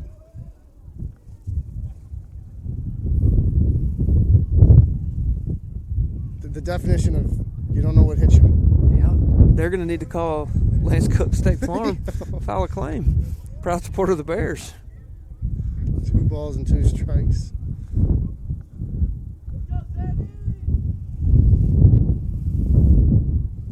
We're having a good time out here on the Bear Sports Network. We hope you are as well, watching at home. As that one is downstairs. Justin Hay, Director of Facilities, Corporate Relations, and Game Day Ops. Game Day Ops. Hiding from that duty today. I am Jeremy Zalaka, Director of Athletic Communications. Happy to bring you this one on a little windy afternoon here at Durham Field. Ferlenda, full count. Holsheiser deals outside. Leadoff walk to the second baseman. And one of the keys to the games today, JC, as we talked about last night and first thing today, some production out of the bottom half of the Bears order as you get the 8-hole hitter there on with no outs for leadoff walk. With David Bell coming to the plate in the 9-hole. Look to see what Coach Ramirez. I was just going to ask you on that one. Would you say a bunt attempt here, or hit and run, or swing away? Or a pickoff throw at first? That's what you said? That's exactly what I was thinking.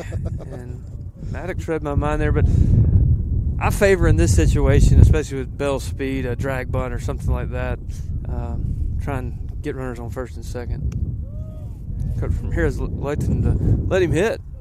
That's what they did in game one. They had first and third with one out and swung away twice in a row.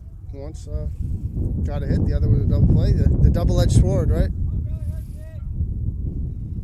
That's Bell down 0-1. Chops that one down the right field line. That's a no man's land. That's going to fall in for a base hit. Perfect placement for David Bell. And we got a rally started from the bottom half of the lineup, like you mentioned. Was clutch for them to come through, and they have in the bottom half of the third. Getting back to the top of the order here, you got some hot sticks at the plate. E.J. Rennell, your leadoff hitter, can do a little bit of everything. Coach Ramirez now has some decisions to make, but they're good decisions as to what to do here in this situation. First and second, Rennell. Senior outfielder steps in. Aggressive on that first pitch, fouls it straight back. We don't see Coach Ramirez using a lot of the small ball sack bunts. Likes to let his team hit. Player-friendly offense there. Give you a chance to get your RBIs. And kind of a trend in baseball that we've seen in the last few years. Love to have some batters, some runners on for Drew Galassi. As he squares and bunts, Rennell jumps out of the way, but that one's going to be called a strike on the inside corner. No balls, 2 strikes. Galassi in the hole. Reached base all 4 times in this doubleheader, 1 with a home run.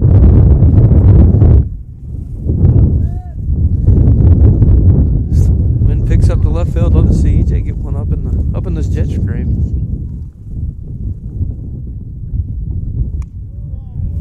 That one misses. 1 ball, 2 strikes. Morrison did a great job with that pitch, making it look close, a lot closer than it was.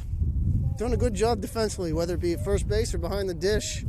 Impressed with Morrison from Catawba, and they got a lot of impressive players, which makes them one of the top teams in all of Division II in the South Atlantic Conference, and they have been for years now. Holsheiser leaves that one upstairs. 2 balls, 2 strikes. Nobody out. First and second. Big opportunity here for the Bears to get on the board first, kind of keep the momentum in their dugout. With runners on first and second. No. Spin move to second. Verlinda back easily. Inside move there, just checking to see what's going on, see if there's any movement. Reset before delivering this 2-2 pitch. Rennell was caught stealing in the first. Check swings and holds up. He asked for an appeal down the first base line, but the second umpire standing behind the pitcher, and he said he held up. Not sure that you got a great view from standing behind the pitcher on a check swing, but call goes LR's favor. Rennell walked in the first, looking for walk number 2 with this full count. Holsheiser checks the runners, delivers. Up the middle, could be 2, 4, 6, 3. Rennell hits into a double play. 2 outs, man on third base. The old pitcher's best friend, JC, a 4-6-3 tailor-made double play there. Takes the Bears from no outs and 2 on to 2 outs and 1 on. And this is where you earn your money. This is where a 2-out RBIs are huge. Will Jones coming to the plate, looking to do just that. You can tell it was a tailor-made double play when Rennell, a fast base runner, was out by about 3 steps at first base. Just hit it hard, but right at somebody. Double play turned. Will Jones pops that one into left. Should be an easy play. Shielding the sun is the left fielder. Come in a couple steps and makes the play. Walsh denies Lenoir-Rhyne a chance to get one across in the bottom half of the third. Zeros on the scoreboard for both Lenoir-Rhyne and Catawba as we head to the top half of the fourth inning on the Bear Sports Network. Break great with Carolina West Wireless. Great new phones and a great customer experience, all on our great nationwide high-speed network. Stop by today and get big savings on select Samsung smartphones, like $350 off the Samsung Galaxy S20 and S20 Plus, and $350 off the Note 20 and Note 20 Ultra. The great savings continue with 4 lines of unlimited data for just $35 a month per line. Celebrate great savings and go stay connected wherever your travels take you. In NCAA Division II, community engagement is an initiative at all 25 national championships because student athletes want to give back while competing for a national title. Over the course of the year, Division II student athletes have an opportunity to leave a lasting impression in local communities throughout the country. Whether Division II student athletes are volunteering at hospitals, schools, after-school care programs, foster homes, or retirement villages, they make a difference in the lives of others. In Division II, we rise to the opportunity and make community engagement ours. Top half of the fourth inning here at Durham Field. Josh Lanham, 3 strong innings to start this one. His first career start, only threw 17 innings out of the bullpen a season ago, but 3 strong ones today, followed by 4 strong ones last week against Coker, earning him the SAC Pitcher of the Week. Struck out 6 in that one.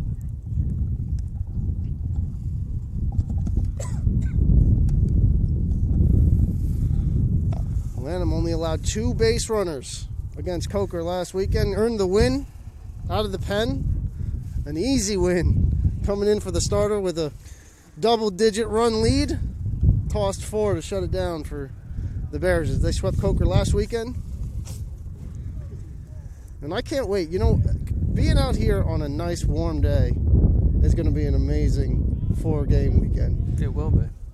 Something like watching baseball, good, well-played baseball at a nice facility with nice weather.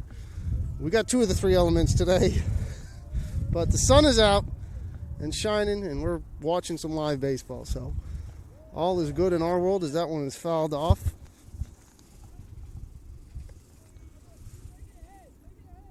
Leadoff hitter Lee Poteet, right fielder, led off each of the first 2 games today, 0 for 1.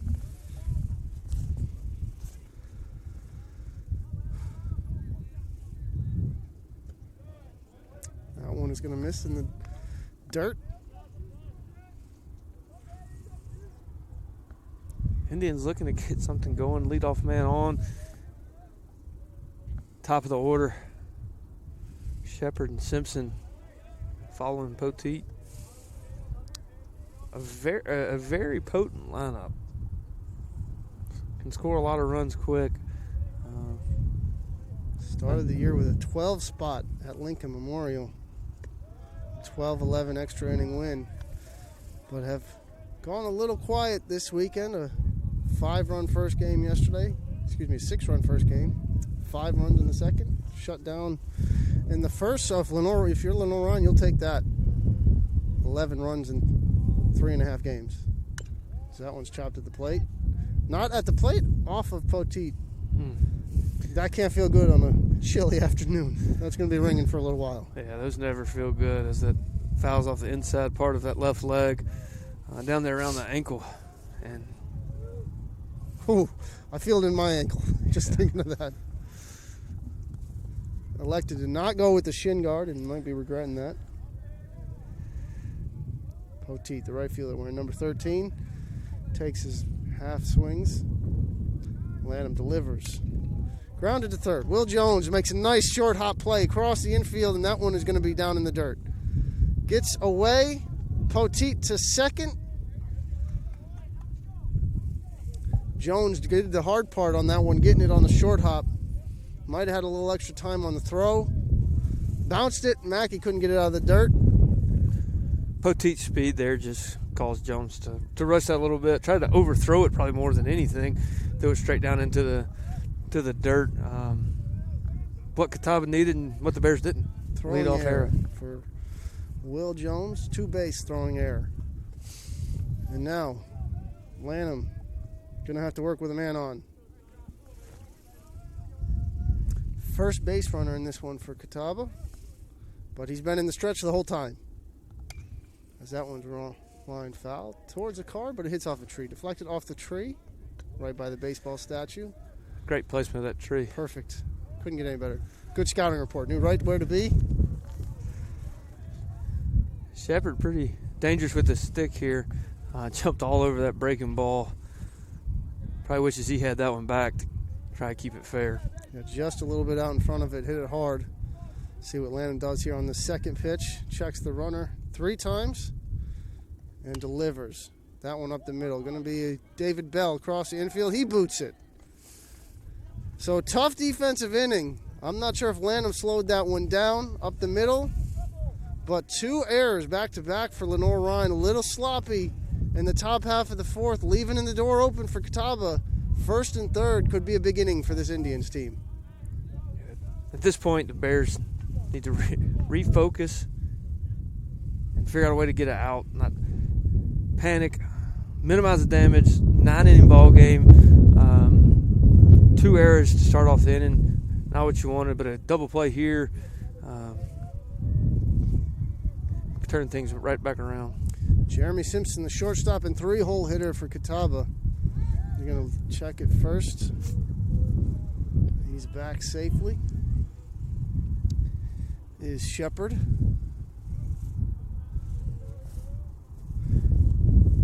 Simpson takes down. Ball 1. 1 ball is no strike. Josh Lanham going with the short sleeve jersey, nothing underneath it. A little intimidation out on the mound. Me, I'm up here with 3 layers on and I'm still cold. From the north, too. From the north, I got soft really quick. Up and in. 2-0. This North Carolina weather spoiled me. So even when it gets in the 40s, I'm freezing. But up in New York, I'd be out in a t-shirt walking my dog at the park right now. We're going to get a quick mound visit. Veteran move there from Derek Beasley to go visit his pitcher. Tough as a pitcher when a couple errors behind you. It's easy to lose focus in that situation. Lanham's still throwing the ball well, creating a lot of weak contact on 2 plays that could have very easily been outs. He just needs to refocus here. Probably getting a few words of encouragement from Coach Beasley, reminding him, hey, you're doing what you need to do. Don't overthink it. Don't overdo it. Get back in the zone here, and let's get some outs. As the meeting wraps up on the mound.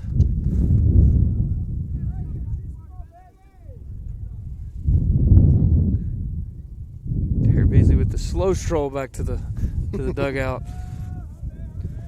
Making sure you get the most out of that mound visit as you can. Let Lanham reset. 2 balls and no strikes. Nobody out. Got to pitch his way out of a jam. First and third. Pick off at first. Really the only jam that Lanham's been in this whole season. As we mentioned, 4 innings, 6 strikeout performance in relief for an sack pitcher of the week honors. Breezed through the first 3.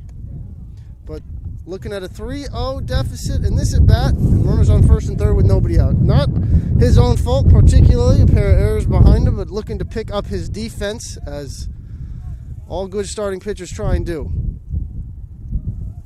3 balls, no strike. Jumps on the 3-0 pitch. That is going to be fly to Drew Galassi. Galassi catching it, coming in, tagging up from third base. Strong throw from Galassi is up the line, and both runners move up. Now, we're going to get an appeal play, and Justin Hay was all over this one from the start, but they're going to call him safe. I disagree with that call, but I've got a much better view. I'm in line with Galassi making the catch in the third base runner, and that's a tough call for the home plate. It was, to me, it wasn't close. He left a little early, but like I said, that's a tough call, and we don't get on to the guys that are out there making those calls because that's tough. I've been in that position, and that one, the mechanics were right. They were in the right position, looking at it. We're hoping that was going to go for the Bears. And then once you get into postseason play, you see the 3-man umpire crew, which just makes things a little bit easier. So which umpire's responsibility is it on the tag up? Is it the home plate ump or the field ump here?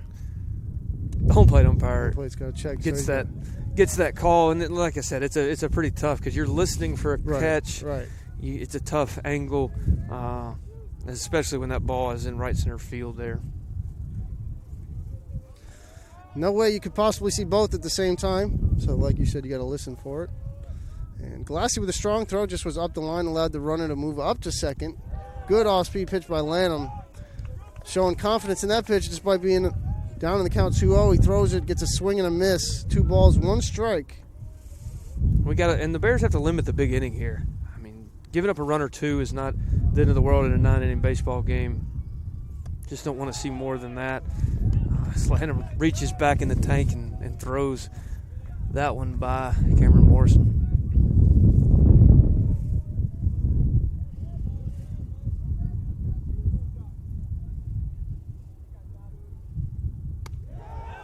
Great sequence there by Josh Lanham. Gets the strikeout, showing some faith in the off-speed pitch. Got a wave and a miss from Morrison. And now just 1 out away from getting out of this jam with just 1 run allowed. Lanham can't take a deep breath here. It's great to get the second out, but you see a lot of young pitchers take that relax and leave a ball up here and give up the 2-out hit. This is when you really got to bear down. Keep making pitches just like you did in that at bat. Strike 1. Dealing now is Lanham. As Butts, the second baseman, strides into the right-handed batter's box, takes his practice hacks, and waits for the 0-1 pitch from the righty. Lanham sets, checks the runner, and again comes home with another off-speed pitch. 0-2. Lanham feeling it right now. Bud's not exactly happy with that pitch. He felt like it was up in the zone.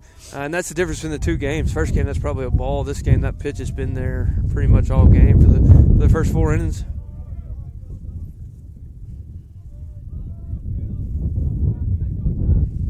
Oh-2. Served into center. Galassi comes in, makes the play.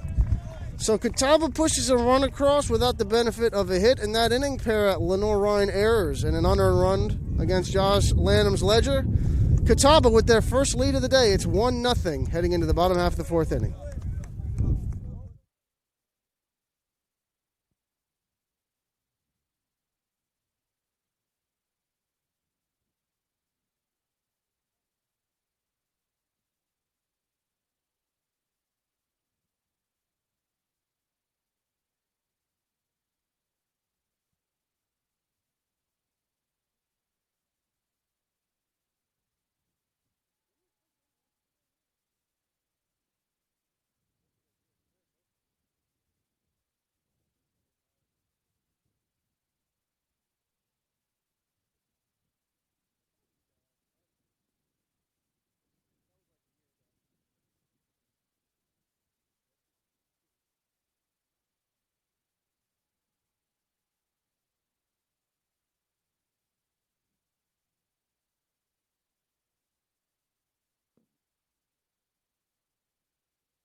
Drew Galassi steps in.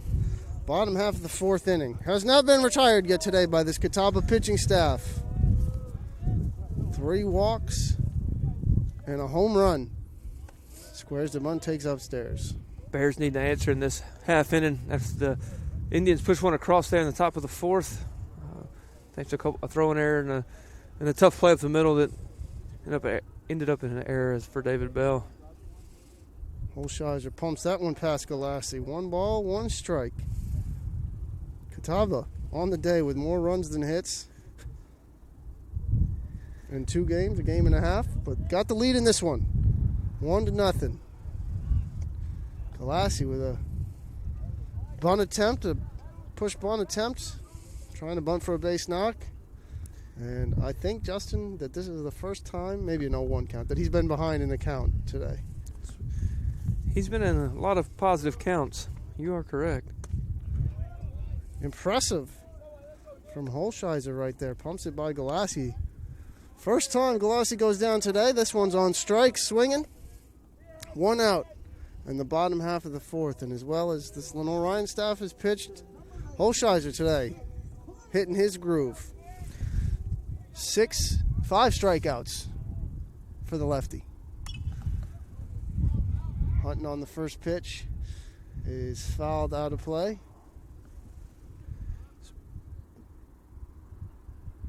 Maddox has been able to locate and hide the ball well. I like I said earlier, we're not behind the plate to really see how tough it is to see, but some of the swings, the late swings that we've seen from the Bear hitters today make me feel like he does an exceptional job of hiding the baseball for a very long time before he brings it to the plate.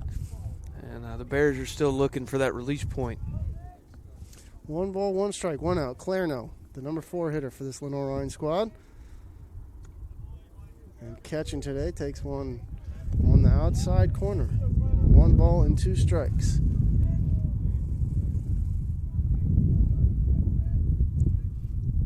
Here's by Jones and Bell in that inning. Led to 1 unearned run for the Indians. 2 balls, 2 strikes in the top half of the fourth. That's all of the scoring so far in this one.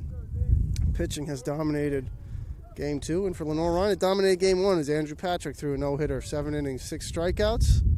First one since 97 for Lenoir-Rhyne. Clarno serves that down the right field line. That's going to get down. Extra bases up against the fence, and Clarno cruises in for a double. Cruising is the key word in that one. Shadow's playing, and Clarno thinking that ball bounced over the fence. Thought he had a ground rule double and started to walk towards second base.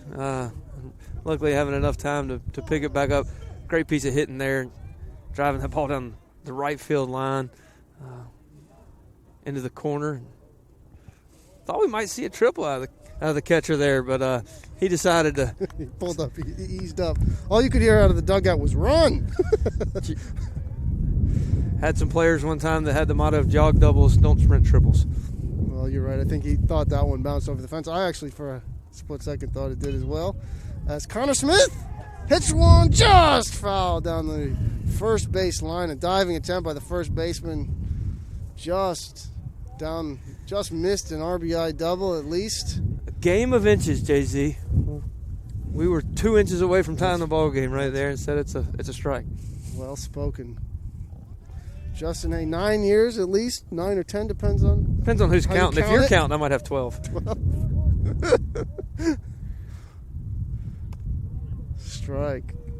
Strike 2 to Connor Smith, designated hitter. He's DH both of these games with a doubleheader.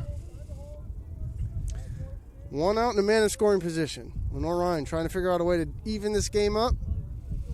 Just 2 hits for the Bears in game 2.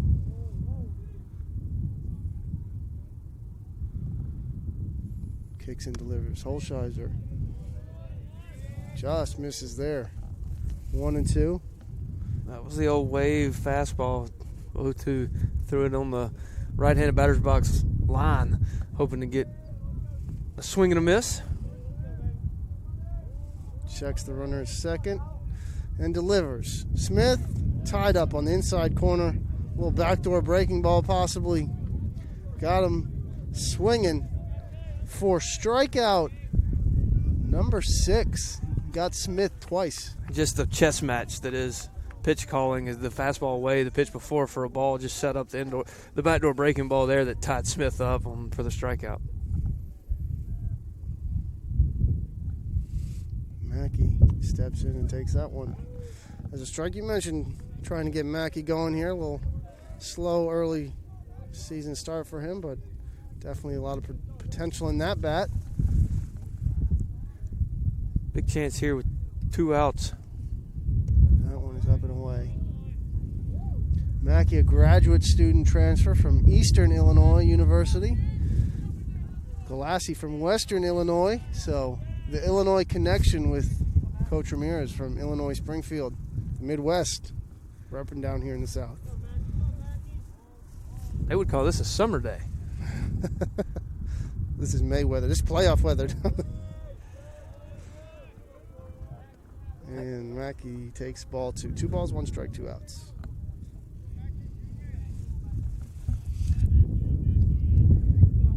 Mackey's starting to see the ball a little bit better, taking some borderline pitches that are out of the zone. Looking forward to him jumping on a fastball. And there was what we've been looking for out of him. Good swing on that fastball. He is zeroing back in. Just 1 for 10 on the season coming into game 2 of this doubleheader.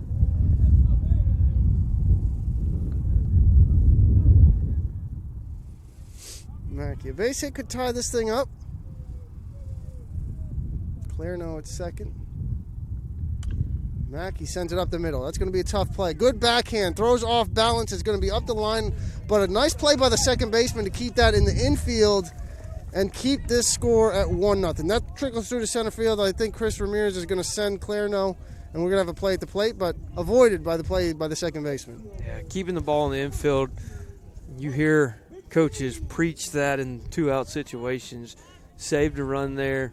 The second baseman, Rowden, kept that ball, took a chance to throw, but did not allow Nick Clarno to score. So it's going to be up to Mike McHugh. First and third, timeout called by the catcher. Emphatically called by the ump. I think Morrison had a little something in his eye there. Needed to reset. Tough position to play if you can't see. It's going to be problematic. McHugh takes it on the outside corner.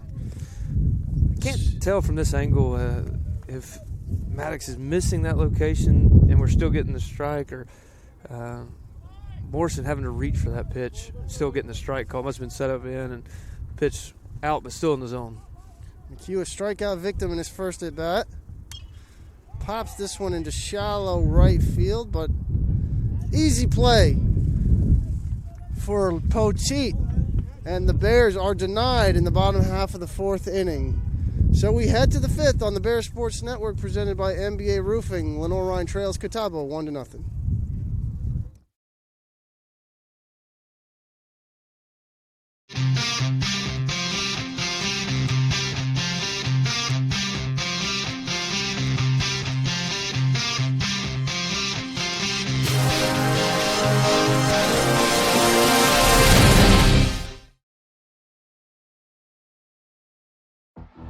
Being a champion takes more than skill, more than endless drills, more than using your head.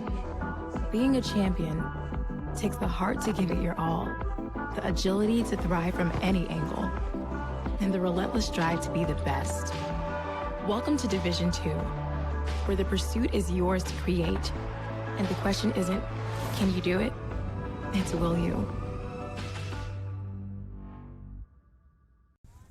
Welcome back inside Durham Field. Game 4 of this 4-game set, and game 2 today. This one is going to be a 9-inning affair, and Lenoir-Rhyne trails number 8 Catawba 1-0. In the top half of the 5th inning, as Josh Lanham completes his warm-up tosses, trying to get Clarno set up behind the plate, as I think Austin Curry caught the warm-up pitches, with Clarno getting his gear on after being at third base to end the inning. Should be Miller, Walsh, and Butler. 7, 8, 9 in the lineup for Catawba in this inning. What have you seen so far from Lanham? Well, Lanham's attacked the zone and created a lot of weak contact with the breaking ball and the movement on his fastball that he gets. And you know, last inning gave up a run, an unearned run due to some errors, but was able to stay composed and keep it from being a big inning. You know, the straight numbers don't hurt you. The ones don't hurt you. It's when you get into those 2 and 3. So being able to minimize the run scored last inning was really important. So he's been able to provide that for the Bears and keep it close, and that's what a quality start is for a starter, is 5 to 6 innings with their team having a chance to win. Rowden lines one to David Bell. Nice play by the shortstop, right at him. Hard hit by Rowden. Tough luck on that one. Landon will take the quick out, 2-pitch out. And the number 7 hitter strides in. Those feel good when you're on the mound. You know he got you good there, but he hit it right at somebody. Tip your hat to him, make a better pitch, and keep rolling.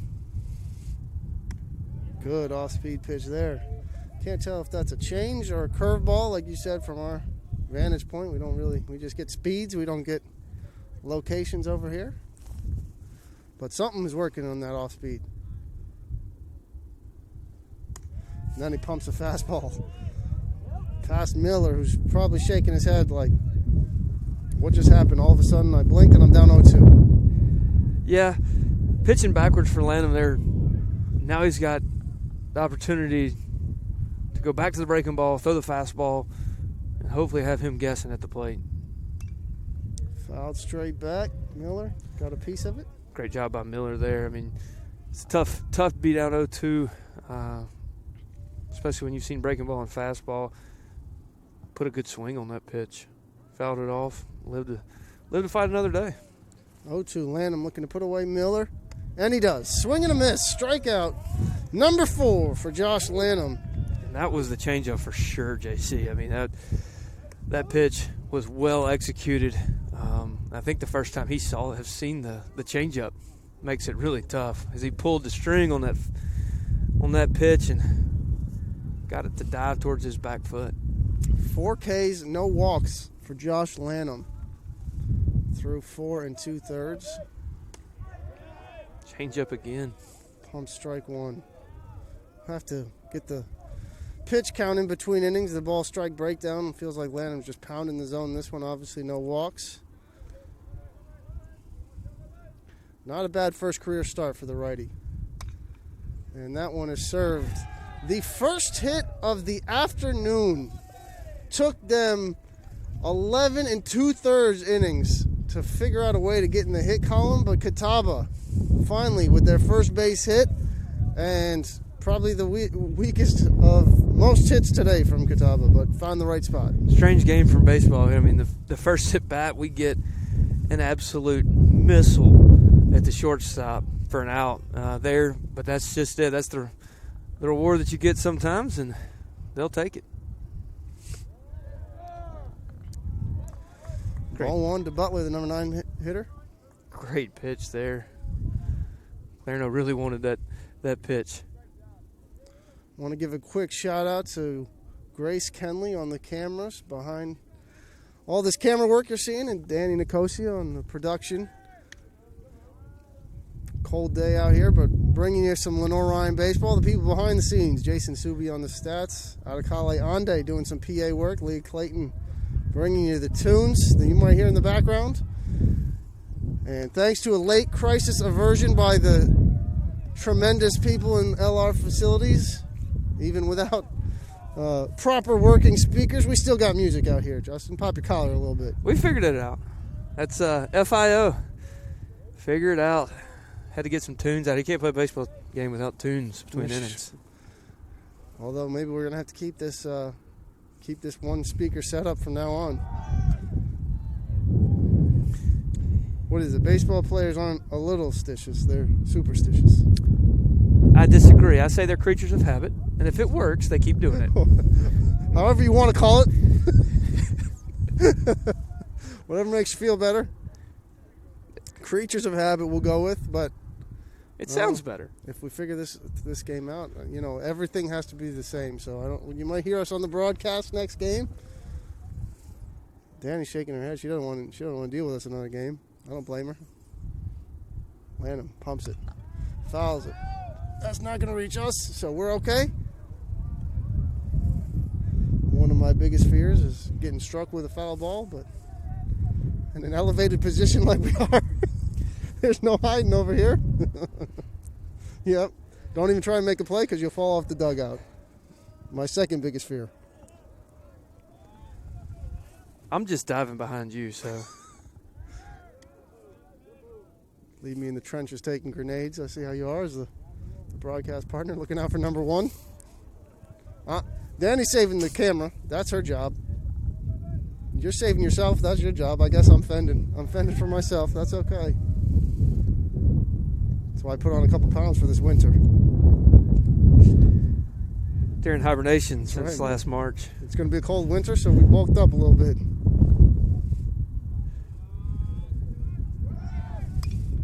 Runner's moving perfect. Hit and run. I guess you'd call that a hit and run. Maybe just a straight steal because there was a 2 count, so you had to put the swing on it. Good placement. Yeah, just a putting the runner in motion there, and a great job of hitting by Butler. A hitting barrage from this Catawba squad. 2 hits in an inning. Took them 11 2/3 to get 1. Now they're rolling. As Poteet, the top of the lineup, is up, but we're going to get a quick mound visit from Clairno to Lanham. Runners on first and second here. 2 outs, 1 run across already. In the top half of the 5th.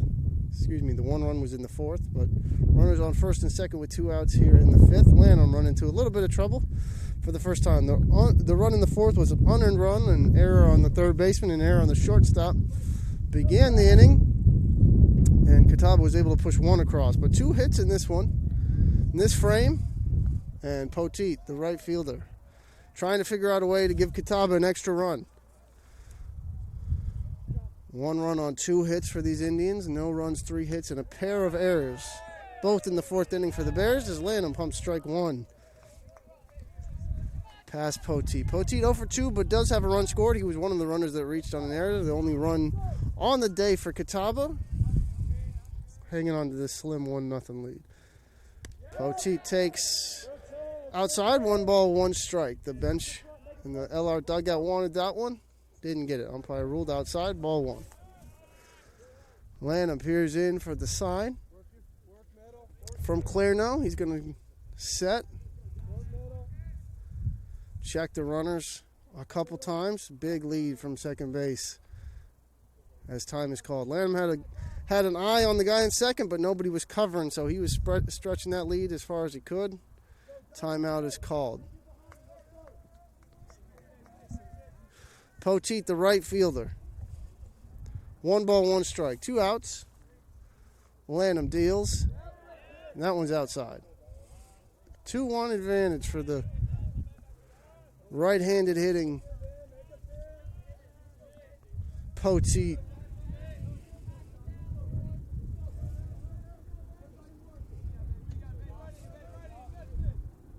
Lanham kicks and delivers in the dirt. Looking to advance, and he will. Good base running there.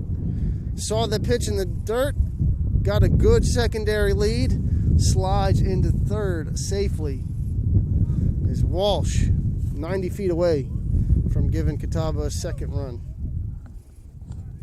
Great job there to move up 90 feet by Walsh. Being aggressive, 2 outs. Ball didn't kick far from Clairno behind the plate, but Walsh was had broke before the ball actually bounced, seeing the down angle, and was safe by a good bit. Runners leaving from first. Bears are going to let him go through. Stolen base, second and third. 3 balls, 2 strikes. As Poteet foul swung and missed at that one. And a big at-bat here. Base hit scores a pair. Lanham delivers, that's going to be downstairs. Check the swing. Did Poteet. They're going to check, but he did not go. And they are loaded. So possibly the biggest at-bat of the afternoon. Well, you can't say that. Of this game. Because trying to break up a no-hitter is probably trumps a 5th inning scenario. But game 2, the biggest at-bat right now. Shepard, probably the best hitter on this Catawba squad. Fouls that one back. 9 homers and 26 RBIs in just 21 games a season ago. Hit above 400. And now he's up with them loaded. If you're Catawba, this is exactly who you want at the plate in this situation. An experienced upperclassman. Had a great year last year. Lanham not wanting to give in, having to execute some pitches in this at-bat. Lanham delivers. High fly ball. Right fielder McHugh, center fielder Glassy. It's going to be McHugh's ball. McHugh makes the play, and big out recorded by Josh Lanham to get out of that bases loaded jam. After 4.5 innings here on the Bears Sports Network, the number 8 Catawba Indians lead your Lenoir-Rhyne Bears 1-0.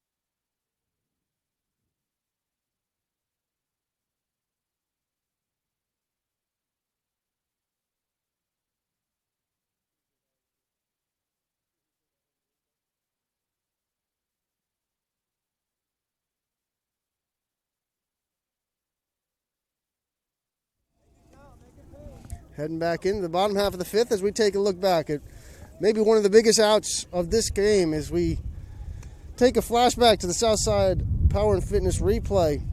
Bases loaded, 2 outs. Best hitter on the team in Shepard skies that one to McHugh, makes the play. And we might look back in an inning or 2 or 3 and think that might be a big out there as they kept the Indians with just 1 run on the scoreboard, and the bats now coming to play. Little possible momentum swing in this one, Justin. Big pitch by Lanham there.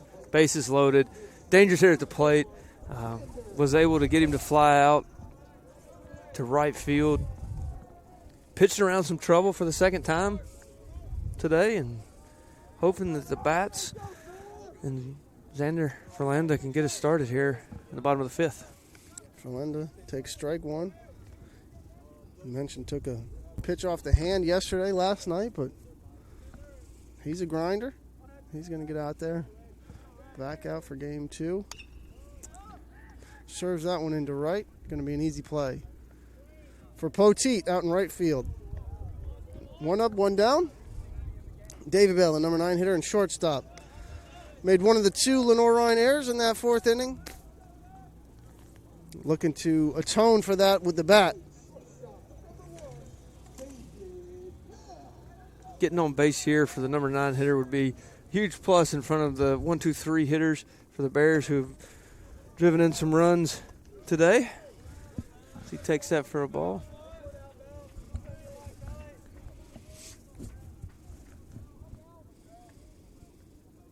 Holsheiser, strong performance for Catawba on the mound, but falls behind here 2-0. Sophomore UNCG. Let's see if I can spell transfer. It's gone 4 1/3. Make that 4 2/3 as that one's going to be popped in the infield. Second baseman makes a play. 4 2/3, 3 hits, 3 walks, 6 Ks. But most importantly, no runs allowed for Holsheiser. Just a great performance so far. Keeping the Lenoir-Rhyne hitters off balance, mixing pitches, getting some swing and misses, and a lot of weak contact out of the Bears. Rennell up, 2 outs, nobody on. Top half of the lineup. Takes called strike.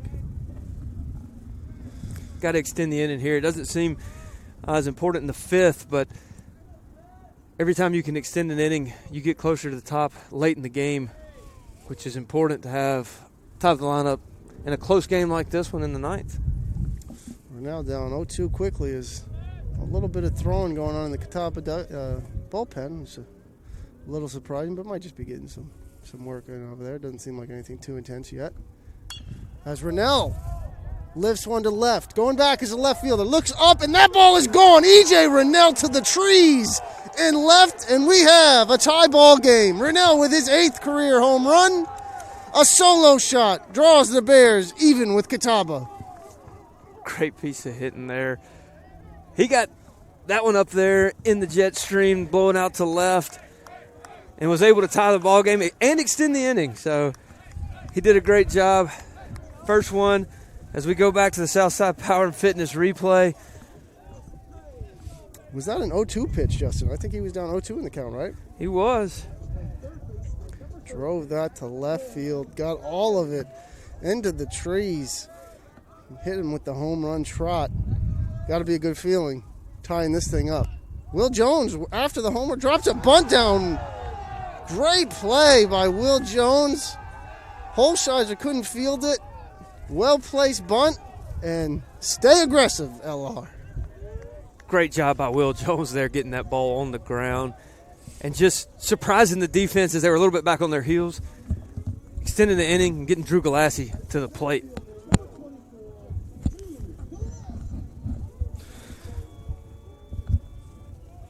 Drew Galassi, I don't know if as soon as the PA address says his name, the dugout shakes in the Catawba first baseline dugout. He has been a handful for this Catawba Indian team.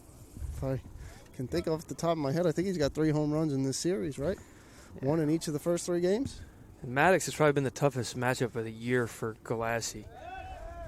He just hasn't looked as comfortable in the box. Even though he got walked and 1 at bat this game, he just hasn't been taking the same swings and acting like he's seen the ball as well as he has throughout the rest of the year. I think he swung and missed at all 3 pitches of that strikeout.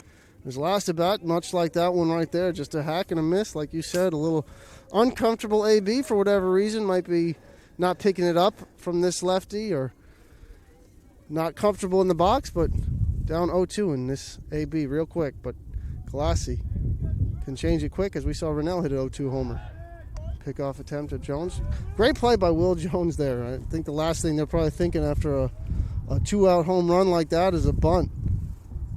Yeah, you look at the third baseman and decide whether he's sitting back on his heels, and he took a shot and was able to extend the inning.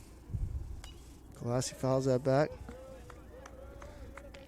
Element of surprise got him for sure, as Jones reaches. 2 consecutive batters reach base safely for Lenoir-Rhyne, and we got a brand new ball game here in the bottom of the 5th. Galassi down 0-2, going to have to try and fight his way out of this one. Holsheiser keeping Jones in check. I mentioned in that first game, only 1 stolen base on the year for this Lenoir-Rhyne team, and just 3 attempts now as Rennell was caught stealing in the first inning. So far, the stolen base has not been a priority yet, but those tend to come in bunches. I think Maddox is attempting to get Galassi off his game more than anything, picking over to first with Will Jones, just keep him in the box. Drew Galassi. That's D-R-U-E for Drew Galassi. Easy to make a typo on that one in the game recap, not like I'm speaking from experience or anything like that. Sounds like you are. Maybe once or twice. But making sure he's getting his name right with this performance this weekend. Galassi, hack and a miss. So impressive work from Holsheiser, minus the solo shot from E.J. Rennell. But the Bears draw even, and we are through 5. Lenoir-Rhyne 1, Catawba 1, heading to the top half of the 6th inning on the Bears Sports Network, presented by NBA Roofing.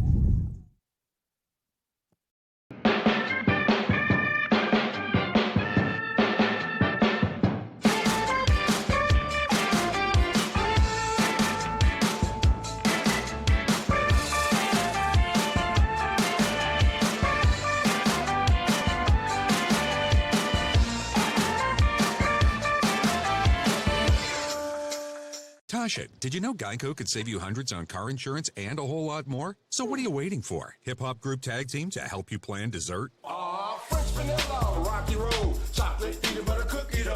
Scoop this, scoop this, scoop this, scoop this, scoop shakalaka, shakalaka, shakalaka, shaka, scoop shakalaka, shakalaka, shakalaka. Geico. Switch today and see all the ways you could save. Back inside this Lenoir-Rhyne broadcast on the Bear Sports Network. I am Director of Athletic Communications Jeremy Zalaka, alongside my broadcast partner, my old buddy Justin Hay. Bringing it to you from the rooftop of the dugout. From the rooftop. Shouting it from the rooftop. 1-1, Lenoir-Rhyne and Catawba. A weekend full of great baseball here at Durham Field. The outcome's not all the way we have wanted from the Lenoir-Rhyne side, but tell you what, Lenoir-Rhyne Bears and the Catawba Indians are proving that this is going to be a matchup for years to come that you're going to want to be a part of, because it's been some phenomenal baseball. You know, Catawba, really the gold standard in this league, and, you know, a good measuring stick for this Lenoir-Rhyne team, and a good example of what you want to become, you know, not only this year, but sustaining that success. You know, coaches talk a lot of times, it's almost harder to stay at the top than it is to get it to the top. 100%. And Coach Gant and his staff at Catawba have been consistently good. And that one to McHugh. Maybe one of the most consistent college baseball teams in the state of North Carolina, up there with UNC, Chapel Hill, just year in and year out, really, really good. Much success for Jim Canton, this Catawba Indians baseball squad over there in Salisbury. The catcher, Morrison. I don't know how I didn't notice this, but take a look at his stance. Pretty open there. Pretty open stance. He's quickly become one of our favorites to watch. Down low. That front foot's probably a good 6 inches behind his back foot. Taking a look, both eyes on that pitcher, on Lanham. Open, way open.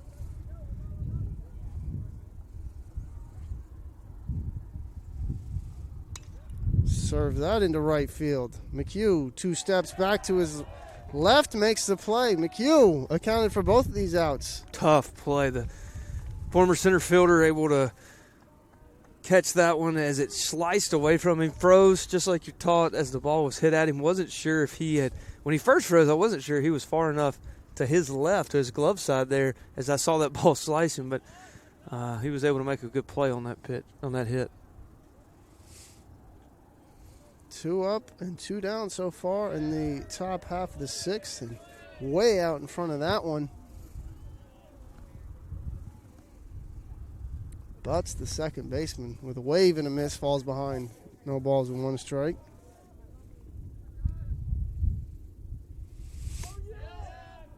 Strike 2.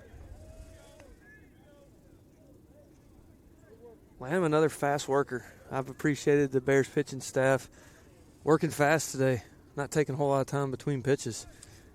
If I could feel my hands, I'd write a thank you note to both Josh Lanham and Andrew Patrick. But still work left to do. That one misses outside.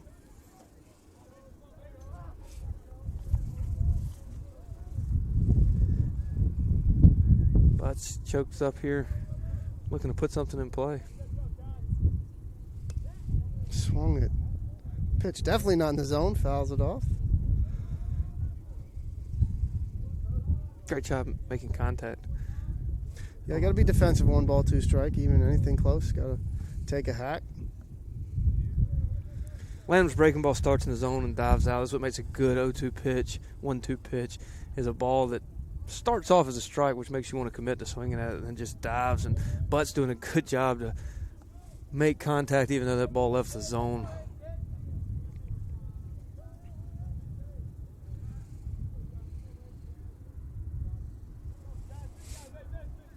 Lanham, foul tip to the backstop. Lanham doesn't like he's lost much velocity in the 5 2/3 innings that he's thrown, as he reached back and tried to throw that one by Butts. Let me try and tap into your facility mind right now. What do you got the dimensions at down the lines? Do we have an official number, or is it a... I think it's 325. 325 I think is what we have. Butts goes down looking. Josh Lanham, 6 strong innings. Just 3 hits allowed and 1 unearned run. Lanham in his first career start, making it happen for this Lenoir-Rhyne squad, who comes to bat in the bottom half of the 6th inning. All tied at 1.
Nick Clerno leading off the bottom half of the 6th inning, trying to build off that 1 run pushed across in the 5th off the E.J. Rennell solo shot. Clerno, the number 4 hitter for Lenoir-Rhyne, is 1 for 2 in this one with a strikeout.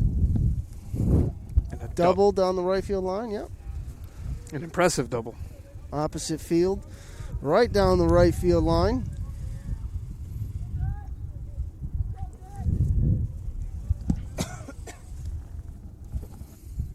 Clerno, all tied up on that one. Corkscrewed him into the ground. It's one of those left-handed breaking balls if you're a right-handed batter that dives at your back foot at the last minute and you're not sure if you need to swing out of self-protection or get out of the way. Clerno's got his work cut out for him. Down 0-2. Trying to avoid being the 8th punch-out for Holsheiser in this one. Just 5 innings and 7 Ks for the lefty. UNC Greensboro transfer. Ball's on the outside corner. Down looking is Clerno. 8 Ks for Holsheiser. Strong performance so far. Just 1 solo home run to show on his ledger. Not a max effort guy. Locates well. You assume he can go deep into the game. The way he's throwing, I'm sure the pitch count is pretty low on both sides, but expect to see him. Smith with an absolutely perfect bunt. Picturesque. Just how they teach it in the textbook. Second bunt for a base hit. And I think they're seeing something maybe in the scouting report or the third baseman or the pitcher that has shown they can get this bunt down. Just seeing the third baseman playing deep there is Rowden a couple steps behind the bag, and you put it in that dead zone almost to the brown right there, the baseline. It's going to be a tough play. The pitcher's not going to be able to make that. Smith nearly picked off there at first base. Good move from Holsheiser. Dugout saw it early and yelled back. Smith a little late getting back to the bag there. Almost got picked off. Strike 1. Mackey in his last at bat got his second hit of the season. Hoping that builds some confidence here, and we see the first baseman put a good swing on the ball. 0-2, the Eastern Illinois transfer. Galassi from Western Illinois. We got the corners of Illinois covered. Is there a Central Illinois? You got me stumped on that. I don't know that there's a Central Illinois baseball school.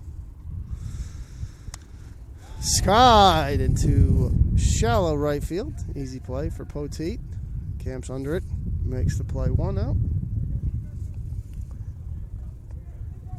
I'm not sure with the combination of high ceilings, wind, and sun that there's an easy fly ball right now. I can call it easy because I'm not out there trying to catch it. And Poteet made it look easy. And I screwed up. That's the second out of the inning. Mark it down. Error for me. 1 of my 17 so far today. Better than last year.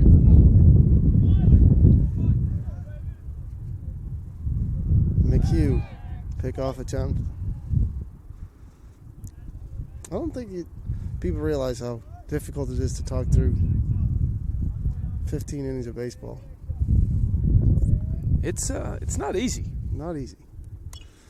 McHugh fouls it straight back.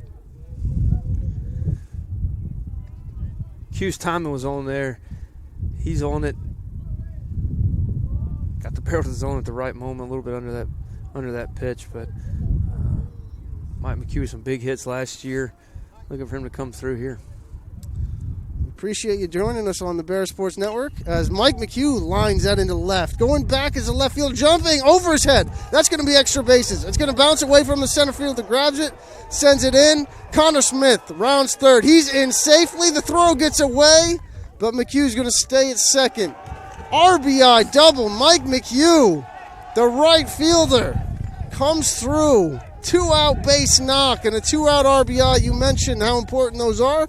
Mike McHugh delivers. Mike McHugh was on time the pitch before that he fouled off. As we see the Southside Power and Fitness replay, he was all over it. The first pitch, fouled it off. He got another one, and he didn't miss that one. One hop the wall for a big RBI. Double scoring Connor Smith from first base. Walsh unable to come up with it. A tough play. That ball was hit hard. And we're going to a mound visit here from this Catawba Indian squad, and I might think it's more than a mound visit. It's going to be a substitution. So we're going to tell you about the new pitcher when we come back from this short break on the Lenoir-Rhyne Bears Sports Network.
Pitching change for Catawba. Going to the bullpen. Sawyer Sanders, number 33, the winner in game 1 of the series. In for his second appearance, back-to-back days. Justin, you mentioned the first right-hander we're going to see today. Yeah, and that's going to provide a little bit of a difference for the Bears hitters. They've been looking for the release point in the window from the left side. We'll see how Xander Verlanda does as he walks to the plate. Have to commend Maddox, and I'm still not going to try to pronounce his last name. I know I'm going to mess it up. He pitched phenomenal today, kept the Bears off stride, gave up a run there. Coach Gant went and got him, but heck of a performance from that young man. Hasn't gone unnoticed that you were just saying his first name throughout the broadcast. I see what you're doing over there, leaving me out hanging. I went with Holsheiser. Got my fingers crossed. But tremendous performance, as you mentioned. Might have ran, I don't know if you could even say ran out of steam, just a solo homer to Rennell. A double for McHugh after a bunt base hit. Bears found a way to manufacture a run right there. I mean, the base runner on and then the double, but the bunt for a base hit, huge to get on in front of that double. Verlanda grounds one to shortstop. Simpson up with it across the diamond, and Sawyers does his job, retiring the first batter he sees to send us to the top of the 7th with Lenoir-Rhyne leading Catawba 2-1.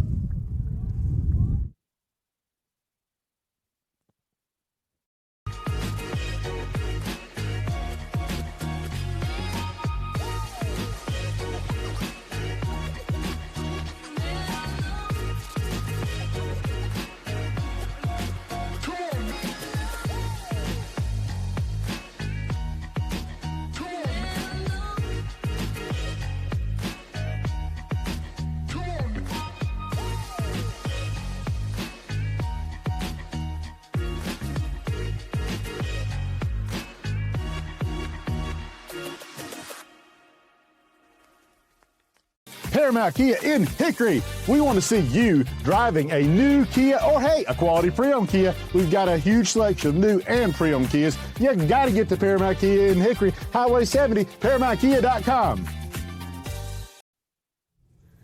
Welcome back to Durham Field on the campus of Lenoir-Rhyne University here in Hickory, North Carolina. As my broadcast partner finishes the 7th inning chicken finger from PDQ, one of our great sponsors. You didn't have to tell him I was eating. We've been out here for a few hours. You can sneak one. I didn't sneak it because we came right from break as I took my last bite. So PDQ, a proud sponsor of Lenoir-Rhyne Athletics. When you're in town, swing by. Don't forget to mention the LR discount over on Highway 70. Tremendous chicken fingers. As Lanham gets ready to go back to work here in the top of the 7th. It's important to win the middle innings in a 9-inning game, the 4th, 5th, and 6th. And the Bears 2-1 in those innings. And that's the score overall. Lanham still dealing, getting ahead of the count. Top half of the 7th inning. Rowden, third baseman, leading off 0 for 2 with a strikeout. A lot of 0-fers in this Catawba lineup. All 0-fers in game 1 as Andrew Patrick tossed a no-hitter, the first one since 1997 here at Lenoir-Rhyne. And the crazy thing about baseball, Jay-Z, is they've been in both ball games. The Bears having to still execute, stay on it, and continue to play good baseball. Lanham doing his part on the mound. Just one unearned run allowed. And his 6 innings of work, 3 hits with 5 Ks and just 1 free pass. That one's down low, 2 balls, 2 strikes.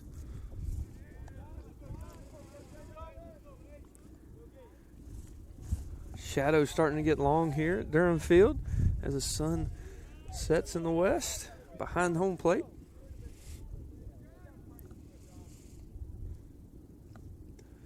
Check swing. Coming into this inning, Lanham at 86 pitches and 57 of them for strikes. We mentioned just the 1 free pass, but full count here to the leadoff batter in the 6th inning, third baseman Rowden. He went. Check swing goes around Josh Lanham. Punch out number 6 for the freshman. Tied him up. Wanted to stop the swing, was too committed to it. Lanham gets a punch out there to start the 7th. That's always big to get the first out. Wondering if that pitch was in the zone or if it was a swinging strikeout. I guess he called it a swing, but couldn't tell if it would have been strike 3 regardless. For this angle, it looked like it was going to be a ball, but it's tough. It was obviously too close to take. Right.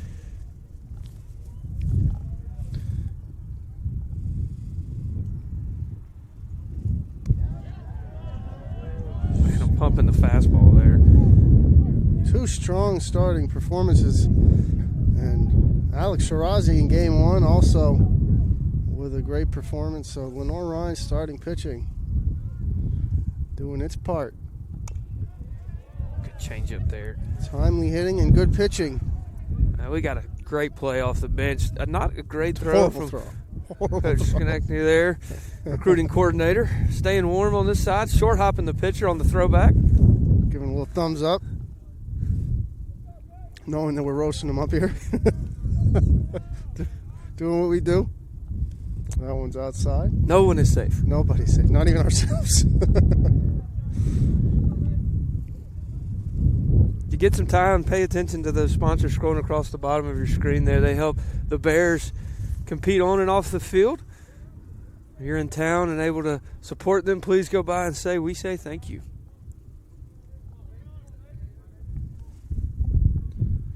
Miller, the designated hitter. He's going to go down looking. Josh Lanham in a groove in the top of the 7th inning. Back-to-back punch-outs. Number 6 and 7 of the day. Lanham have all the answers. Lanham's a high-energy guy in the dugout when Daisy's not pitching, especially when Daisy is pitching. Always pumping up his teammates. And you see it there on the mound as he's that way all the time. We see him kind of in between innings out of the dugout doing some stretches, some gyrations over here. He's, as you mentioned, a creature of habit in between innings, doing the same thing over and over again. I don't know what the heck it is, but he's doing the same thing over and over again over there. It's a great pitch there that just barely misses. Breaking ball. Got a little too much in on the hitter Walsh.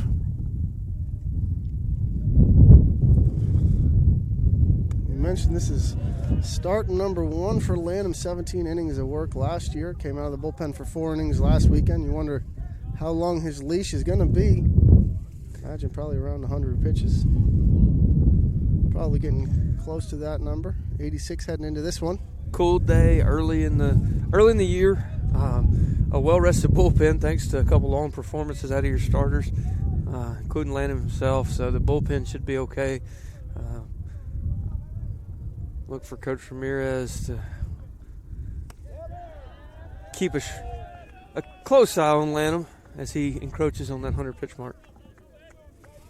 Ian Fago, one of the late inning relievers. Ben Freeble, also available out of the pen. These Lanham deals. Got him looking. Back-to-back strikeouts. Looking. 3 strikeouts in the inning. Josh Lanham is fired up, and so are his teammates. Lenoir-Rhyne with a 2-1 lead after 6.5. Heading to the bottom of the 7th here on the Bears Sports Network, presented by NBA Roofing.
Bottom half of the 7th inning. 2-1 Lenoir-Rhyne lead. David Bell, the number 9 hitter, is going to lead off against Sawyer Strickland. Pitching in back-to-back days for Catawba. Got the win in game 1 out of the pen. Extra innings. Pumps that past Bell. Strike 1. A little bit of a different look for the Bears hitters than what they've seen all day today. Yeah, it seems like he's got a little bit of a funky delivery release point, but Dave Bell can't pick him up. Swing and miss 2 straight.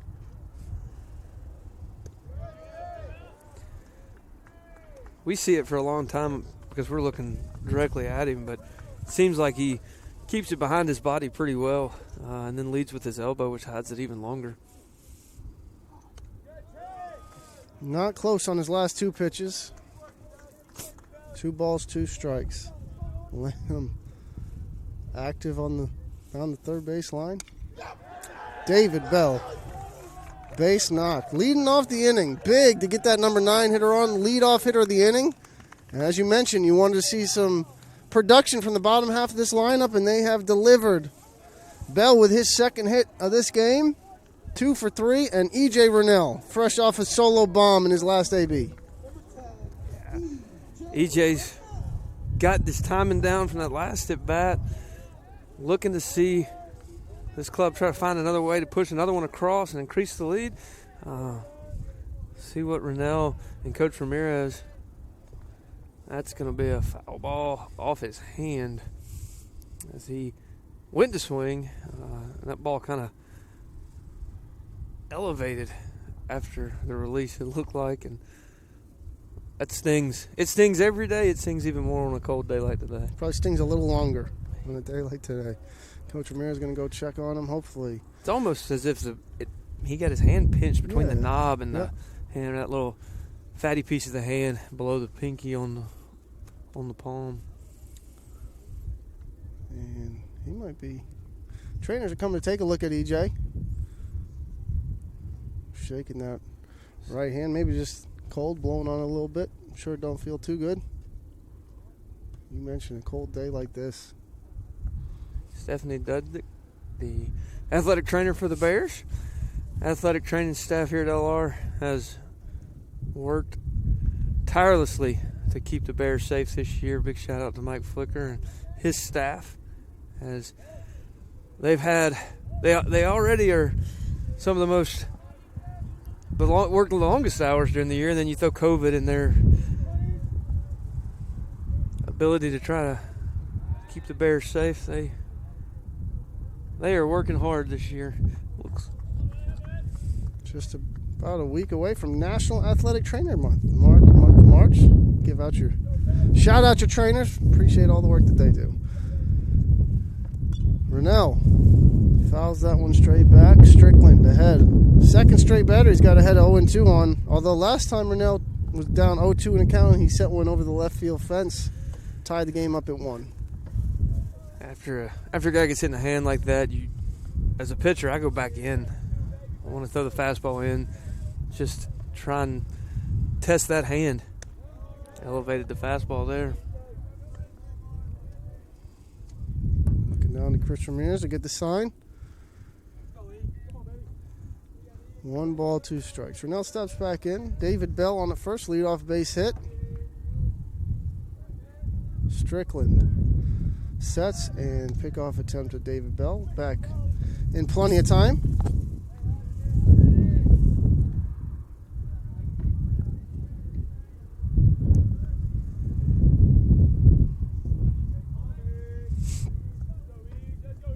Rennell 1-2. Wave and a miss. First out of the inning is a strikeout from E.J. Rennell. Strickland bounces back off the leadoff single, and Will Jones steps up with a 1 out. See it from third baseman Rowden. Respects the drag bunt here from Will Jones, as last time laid down a pretty good one. Wind is definitely picking up here. Durham Field, whipping around some of our equipment. Almost lost a computer there. Almost. Not one things we can lose. We can't afford to lose that. Jones takes strike 1. A lot of information on that computer. I would be devastated. The Bears have got the heaters on in the dugout. I can smell them. The propane kicking in there. I can smell a heater a mile away. True facilities man. Good take there. 1 ball, 1 strike, 1 out. Men on first, 1-run lead. Bottom half of the 7th. Strickland fires at the knees. Good pitch. Jones, all he could do is let that one pass. 1 ball, 2 strike. Is the count on Jones. Playing third base in game 2. Saw some time in right field in game 1.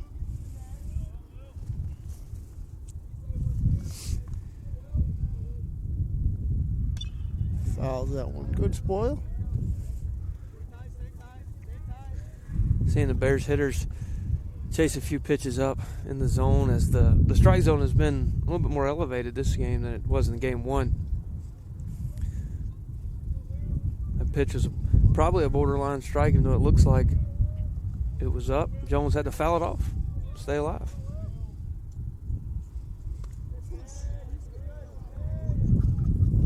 Strickland, 2-2. Good take there by Jones.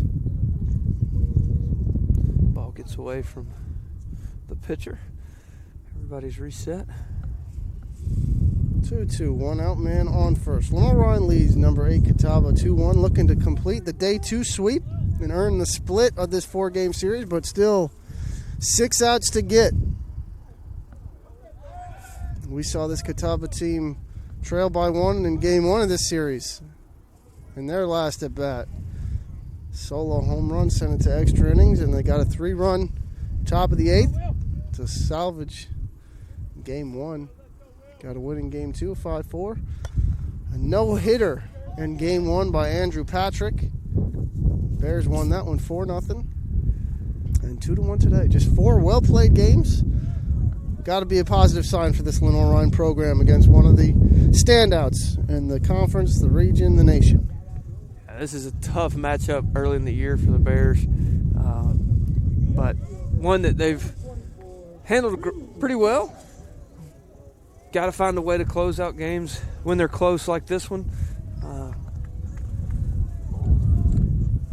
against good teams. Big at-bat here for Drew Galassi. Struggled off the lefty, Holsheiser, and his first 2 at-bats went down swinging. But been on the base pass this whole weekend. And 3 home runs on his ledger. I had to count 1-0. 1-0. 2-0. They're staying away from him still. Always a threat. Might have struggled in a few at-bats this game off the lefty, but not wanting to give too much to the 3-hole hitter. Strike on the corner, 2-1. If you missed game one, Drew Galassi actually was intentionally walked in the bottom of the 3rd inning with 2 outs and a man on second. That's the amount of respect this Catawba team has for Drew Galassi and what he's done this weekend. 2-1 here. Hack and a miss. A lot of swing and miss in this one for Galassi. Yeah, seems a little out of sorts.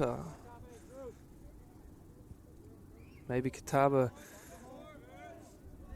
has figured out how to pitch him in this 4th game. As the longer you play somebody, the more you see of them. 2-2 is fouled back. Even a little late on that one as well, but sends it to the streets. 2-2, 2 outs. David Bell laid off the inning with a single. He's still standing at first base. Lenoir-Rhyne out-hitting Catawba 8-3, but 2 costly errors in the 4th inning gave Catawba an unearned run. As that one gets through, Drew Galassi is going to have a base hit. Second baseman cuts it off into short right field. Thanks to the shift, the second baseman was able to get behind the first baseman and field that ball 15, 20 feet off the right field line to keep Bell from going first to third. Big at bat here for Nick Planero.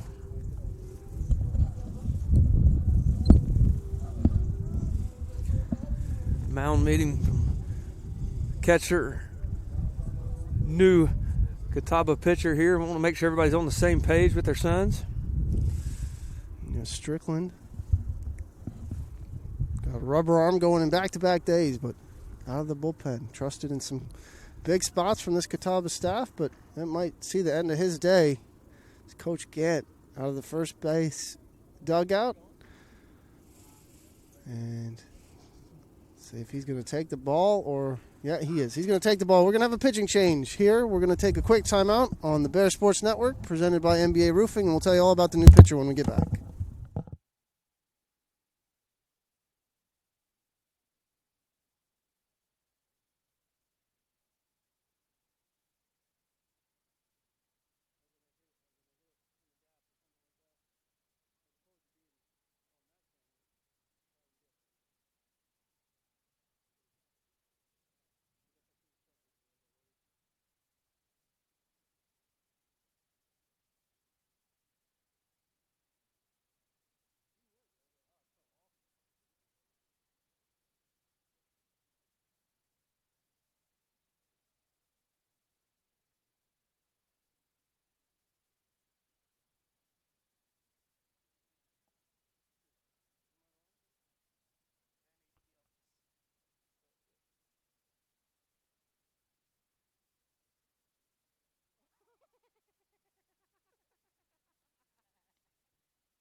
Your new Catawba pitcher out of the bullpen, number 12, Ben Gilks, 6'1", sophomore, 200 pounds, a righty out of Waxhaw, North Carolina. Guilford Tech is where he entered Catawba from.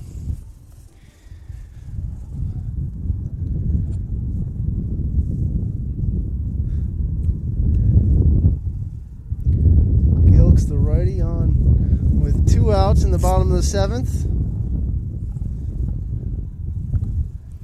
This is his second appearance of the year. The first one did not go very well.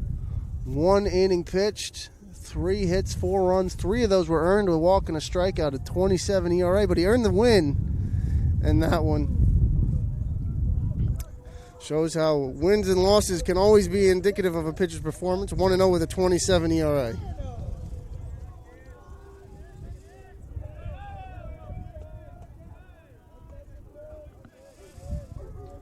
Clarno in first and second.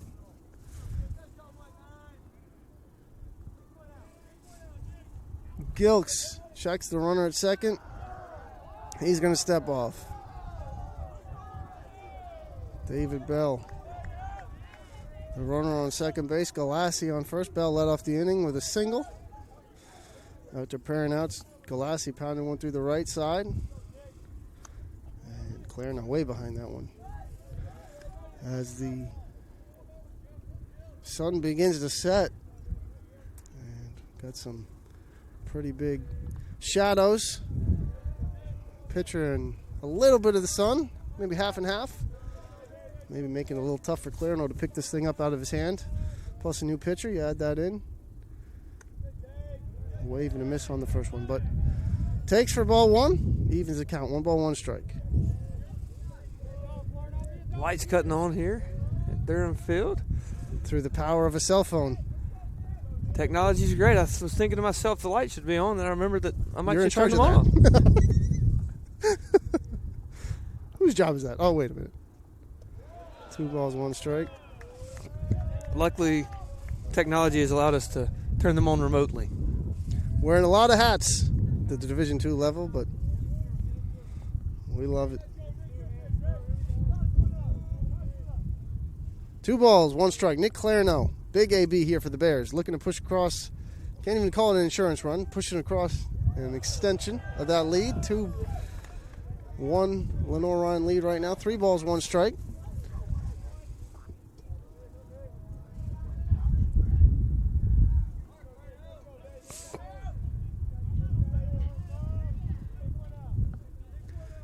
Hitters count for Clarno. Cleanup hitter.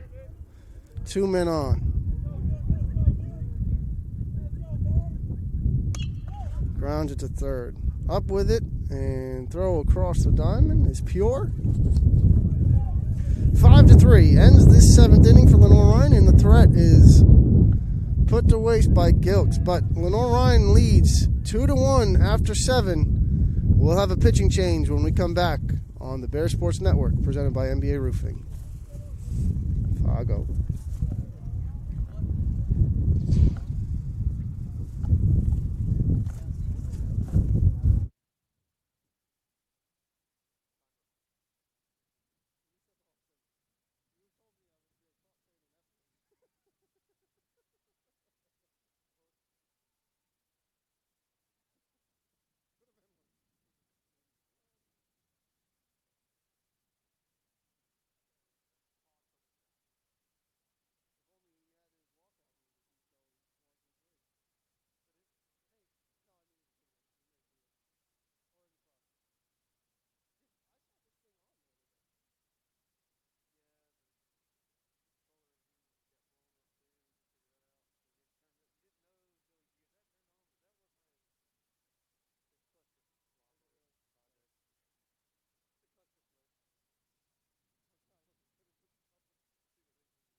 Ian Fago in relief, the setup man, the 8th inning specialist. Coach Ramirez goes to the graduate transfer. His 3rd appearance for Lenoir-Rhyne, his first 2. Flawless. 2 innings, 4 strikeouts, just 1 hit allowed, a .50 whip, no runs across. Whip is a stat I love to look at, Jay-Z. Walks and hits per innings pitched. That's a great indicator on how successful a pitcher's going to be. If that number stays below about a 1.5, it's going to be tough to score on him. Not many people are getting on base. Also a defensive replacement at first base. Damian Pierce is going to replace Mackey. Get a little defensive boost from Pierce. Was limited to only a couple games last year. I think he played 3 games before an injury shut him down for the season.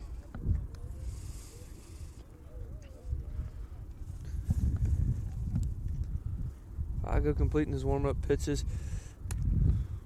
A guy that has the ability to run it out 95. Touch 96 every once in a while. On a cold day like today, we expect to see 91 to 93 with a sharp slider. When he's in the zone, he's extremely tough to hit. From Hilton Head, South Carolina, Ian Fago, 6'1", 200 pounds.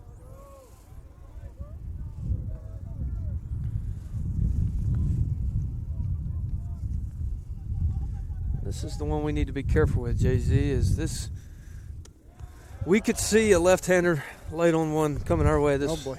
Yeah. I've got you. You got me? Yeah. Good, because I can't feel my hands. So this might be the time to try and catch it, because I don't know how much it'll hurt. It won't hurt that bad. Until it goes between my hands. Ball down low. Number 9 hitter, center fielder Butler at the plate, 1 for 2 in this game. Also has a stolen base.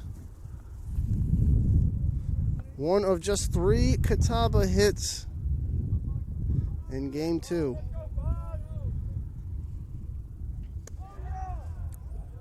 Just a bit outside.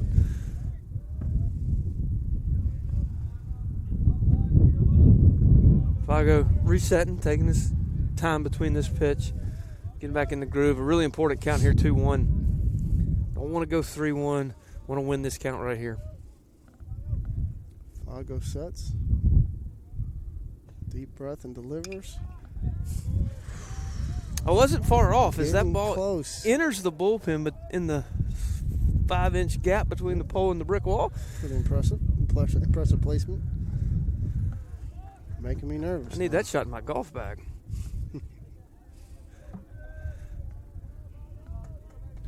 Top of the 8th inning. Ian Fago in. Looking for the hold. Probably setting up for Ben Freeble. Fago gets a grounder to Bell. Bell ranges to the right. Fires wide. Throw pulled him off the bag. Let's see if that one's going to go down as error number 2 on David Bell. It's a tough error there. Bell was playing over in the 6 hole. Not sure if they'll rule it as error. I think they ruled it as a hit. Yep. Ranged a long way. The speed of Butler there played a part in Bell having to get rid of that ball quick, and I think he beats it even if the throw doesn't pull the first baseman off the bag. Not hit particularly hard either, so Butler with a good lead off of first base. Not going anywhere. Strike 1. Leadoff batter Poteet, the right fielder. 1 for 2 with a run and a walk. Walsh, Butler, Poteet. The only Indians with hits in this one. 2 of them coming from Butler out of the 9 hole, who's got a real nice lead over first. Fago gets him back. He was leaning a little bit off that right leg. Already with 1 steal in the game. Trying to get in scoring position possibly. Yeah, with only 6 outs left, the Indians are going to be looking to make something happen here at the top of the order. And a 9-hole hitter on base. Fago still trying to keep him close, but Butler with a big lead over there at first. See what Clareno's got behind the plate, too. He's got to be ready to come up throwing. Poteet at the bat. Butler not going anywhere. Ball up high. 1 ball, 1 strike.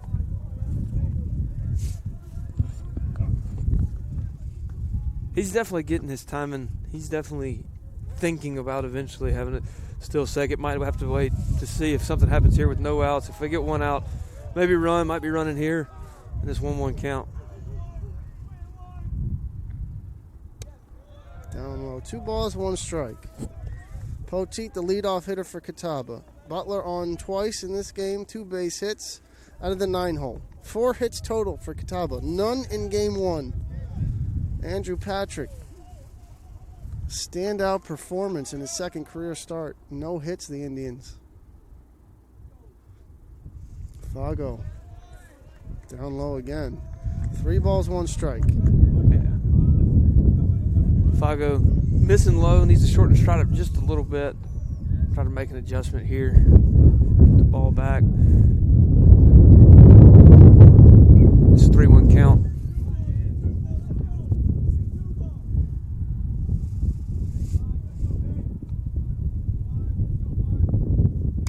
Is poked, gets through. Ferlenda with a diving effort, can't come up with it. The leadoff batters are on first and second. 2 not particularly well struck balls, but go down as frozen ropes in the stats. Just goes to show you what well-placed batted balls do, and that's why putting the ball in play is so important in this game, is to, because they don't have to be struck hard all the time just to get through the infield, just out of the reach of Ferlanda there at second base. And this is a nervous at bat because Shepard left him loaded. We talked about how important that bat was back in the 5th when he left him loaded, but he's got another chance to redeem himself. Fago struggling a little bit to find the zone, put himself in some bad situations into hitters' counts. Got to find a way to pitch in the zone here, create some swings and misses, runners in first and second. Fago sets, 1 ball, no strikes. Good pitch there, fouled straight back. A good swing by Shepard too. A guy like Fago with some electric stuff's got to be in the zone because he can create swings and misses.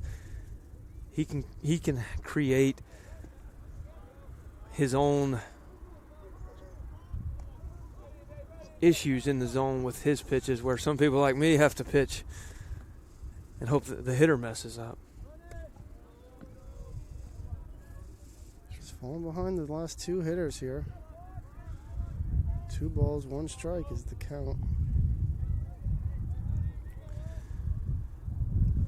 Coach Beasley gonna have a talk as he asks for time.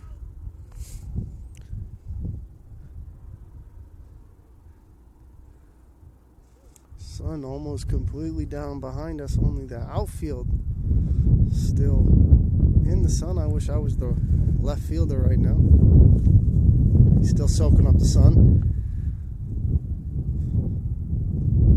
Instead, I'm standing on top of a dugout talking some baseball with Justin Hay. There's worse places you could be. It's not that cold. The wind is blowing. The wind's getting us, as you can probably hear it through this microphone sets.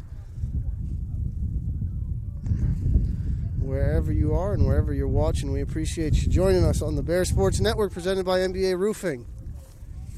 Been a heck of a weekend for baseball and Lenoir-Rhyne athletics in general, as the Bears look to close this one out. Still 6 outs away as Fago delivers outside.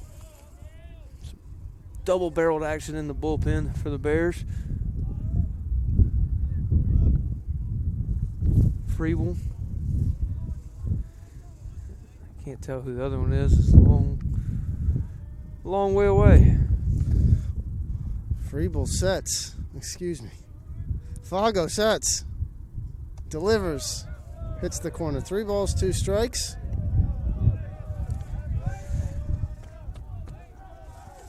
Ian Fago, graduate student. 3rd outing for Lenoir-Rhyne out of the bullpen. The first 2 were clean. Looking to add a 3rd. 3 ball, 2 strike count. Hunter Shepard, probably one of the best hitters in the Catawba lineup. going to call time. We mentioned his stats a year ago. 9 homers, 26 RBIs, 440 batting average in just 21 games. Held in check today, but probably the biggest at-bat right here.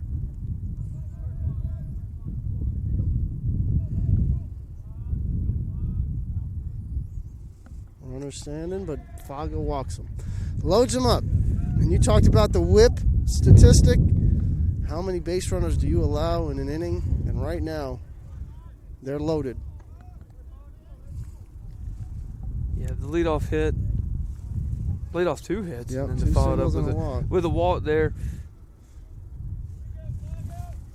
Got the tying run at 90 feet away at third. Go ahead run there at second base. Defense has got to pinch the corners, pinch the middle, look for a double play here to minimize some damage. Fago misses downstairs. And if I'm right, Justin, because I only caught part of the live stats at the Coker game, but did they not get out of successive innings with the bases loaded and nobody out against Coker last weekend? 2 1-2-3 double plays from the pitching staff really helped those 2 innings get out. I'd really love to see that right now. Yeah, boy, we all would. Fago's got his work cut out for him. Bases loaded, nobody out, and Coach Ramirez is going to go to the bullpen. In the middle of an at-bat, he's seen enough from his righty. He's going to go to the bullpen, and we will tell you all about the pitching change when we get back on the Bears Sports Network presented by NBA Roofing.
Is your new pitcher going to inherit a bases loaded, nobody out situation, and even worse, a 2-0 count on the batter?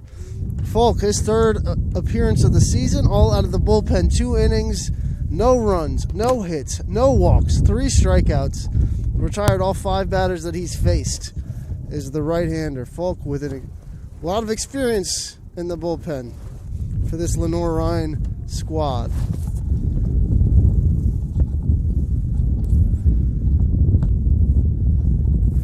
Redshirt senior, 6'2", 195, East Bend, North Carolina. Went to Furbush High School.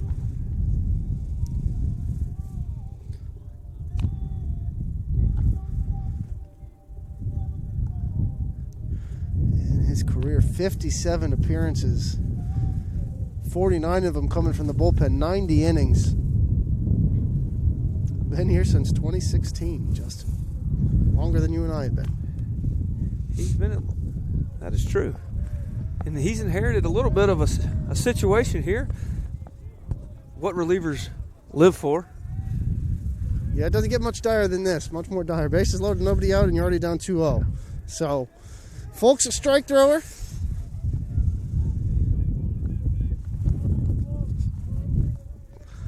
Gonna need to be in this at bat anyways. First pitch. Can it be first pitch hunting for Catawba? Not close. Bears in danger of handing Catawba the tying run. Shortstop Simpson. 0 for 2, but does have an RBI. In the driver's seat. That one's not close either. We are tied up. The benefit of 2 hits and 2 walks and a danger spot for Lenoir-Rhyne. Cameron Morrison, the catcher, coming to the plate. Bases loaded, no outs. Tough situation here, needing that first out. Would love to get a strikeout to prevent further damage. Strikeout or ground ball hard at somebody. And that's strike one is Lanham. Unfortunately, as well as he pitched, is now not the pitcher of record. The bullpen blows the save in the 8th. And Folk delivers inside. 1 ball, 1 strike. Tough pitch, as we've seen the strike zone today be a little bit more elevated than normal. Pitch probably missed down and in. Folk gets a sign, delivers down. 2 balls, 1 strike. A lot of balls, a lot of pitches out of the strike zone. A lot of pitches not entirely too close to the strike zone in this inning, and Catawba's right back in it and a chance to blow it open. Timely hitting is something that's, I don't have many hits on the day, but a timely hit here in the right situation could really, really hurt the Bears. Falk behind 2-1. Perfect spot on that. Here.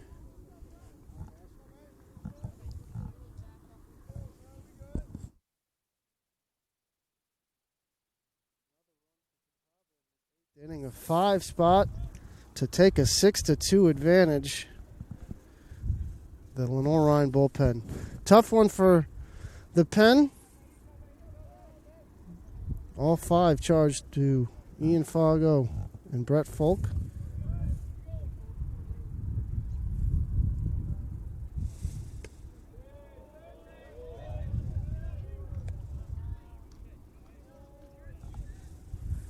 No balls, 1 strike.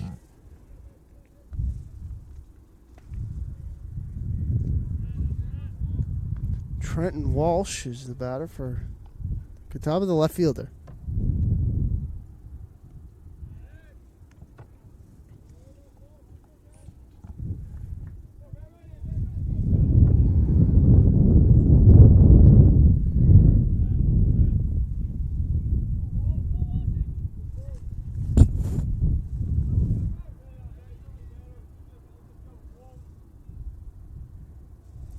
Falk, deliberate. No balls and 2 strikes. Gets the swing and a miss. A little bit of the wind came out of the sails of this Lenoir-Rhyne squad. 5-run 8th. Staring at a 4-run deficit, but still 6 outs, 2 ABs left to get back in this one. We have a big pitch here. Need to get this inning and his bleeding stopped. Folk inherited a little bit of a mess. Figured out a way to settle down and need to see him retire the side here. Swing and a miss. Folk gets us out of the inning, but a 5 spot in the top half of the 8th gives Catawba a 6-2 advantage going into the bottom half on the Bear Sports Network, presented by NBA Roofing.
Well, a tough 5-run top of the 8th has spoiled this one for Lenoir-Rhyne as Catawba surged ahead 6-2. And the Bears on the comeback trail. It's important for the Bears to answer here. 1 to 2 runs, make that more manageable in the ninth. Of course, you'll take more than that, but finding a way to answer a 5 spot's always big.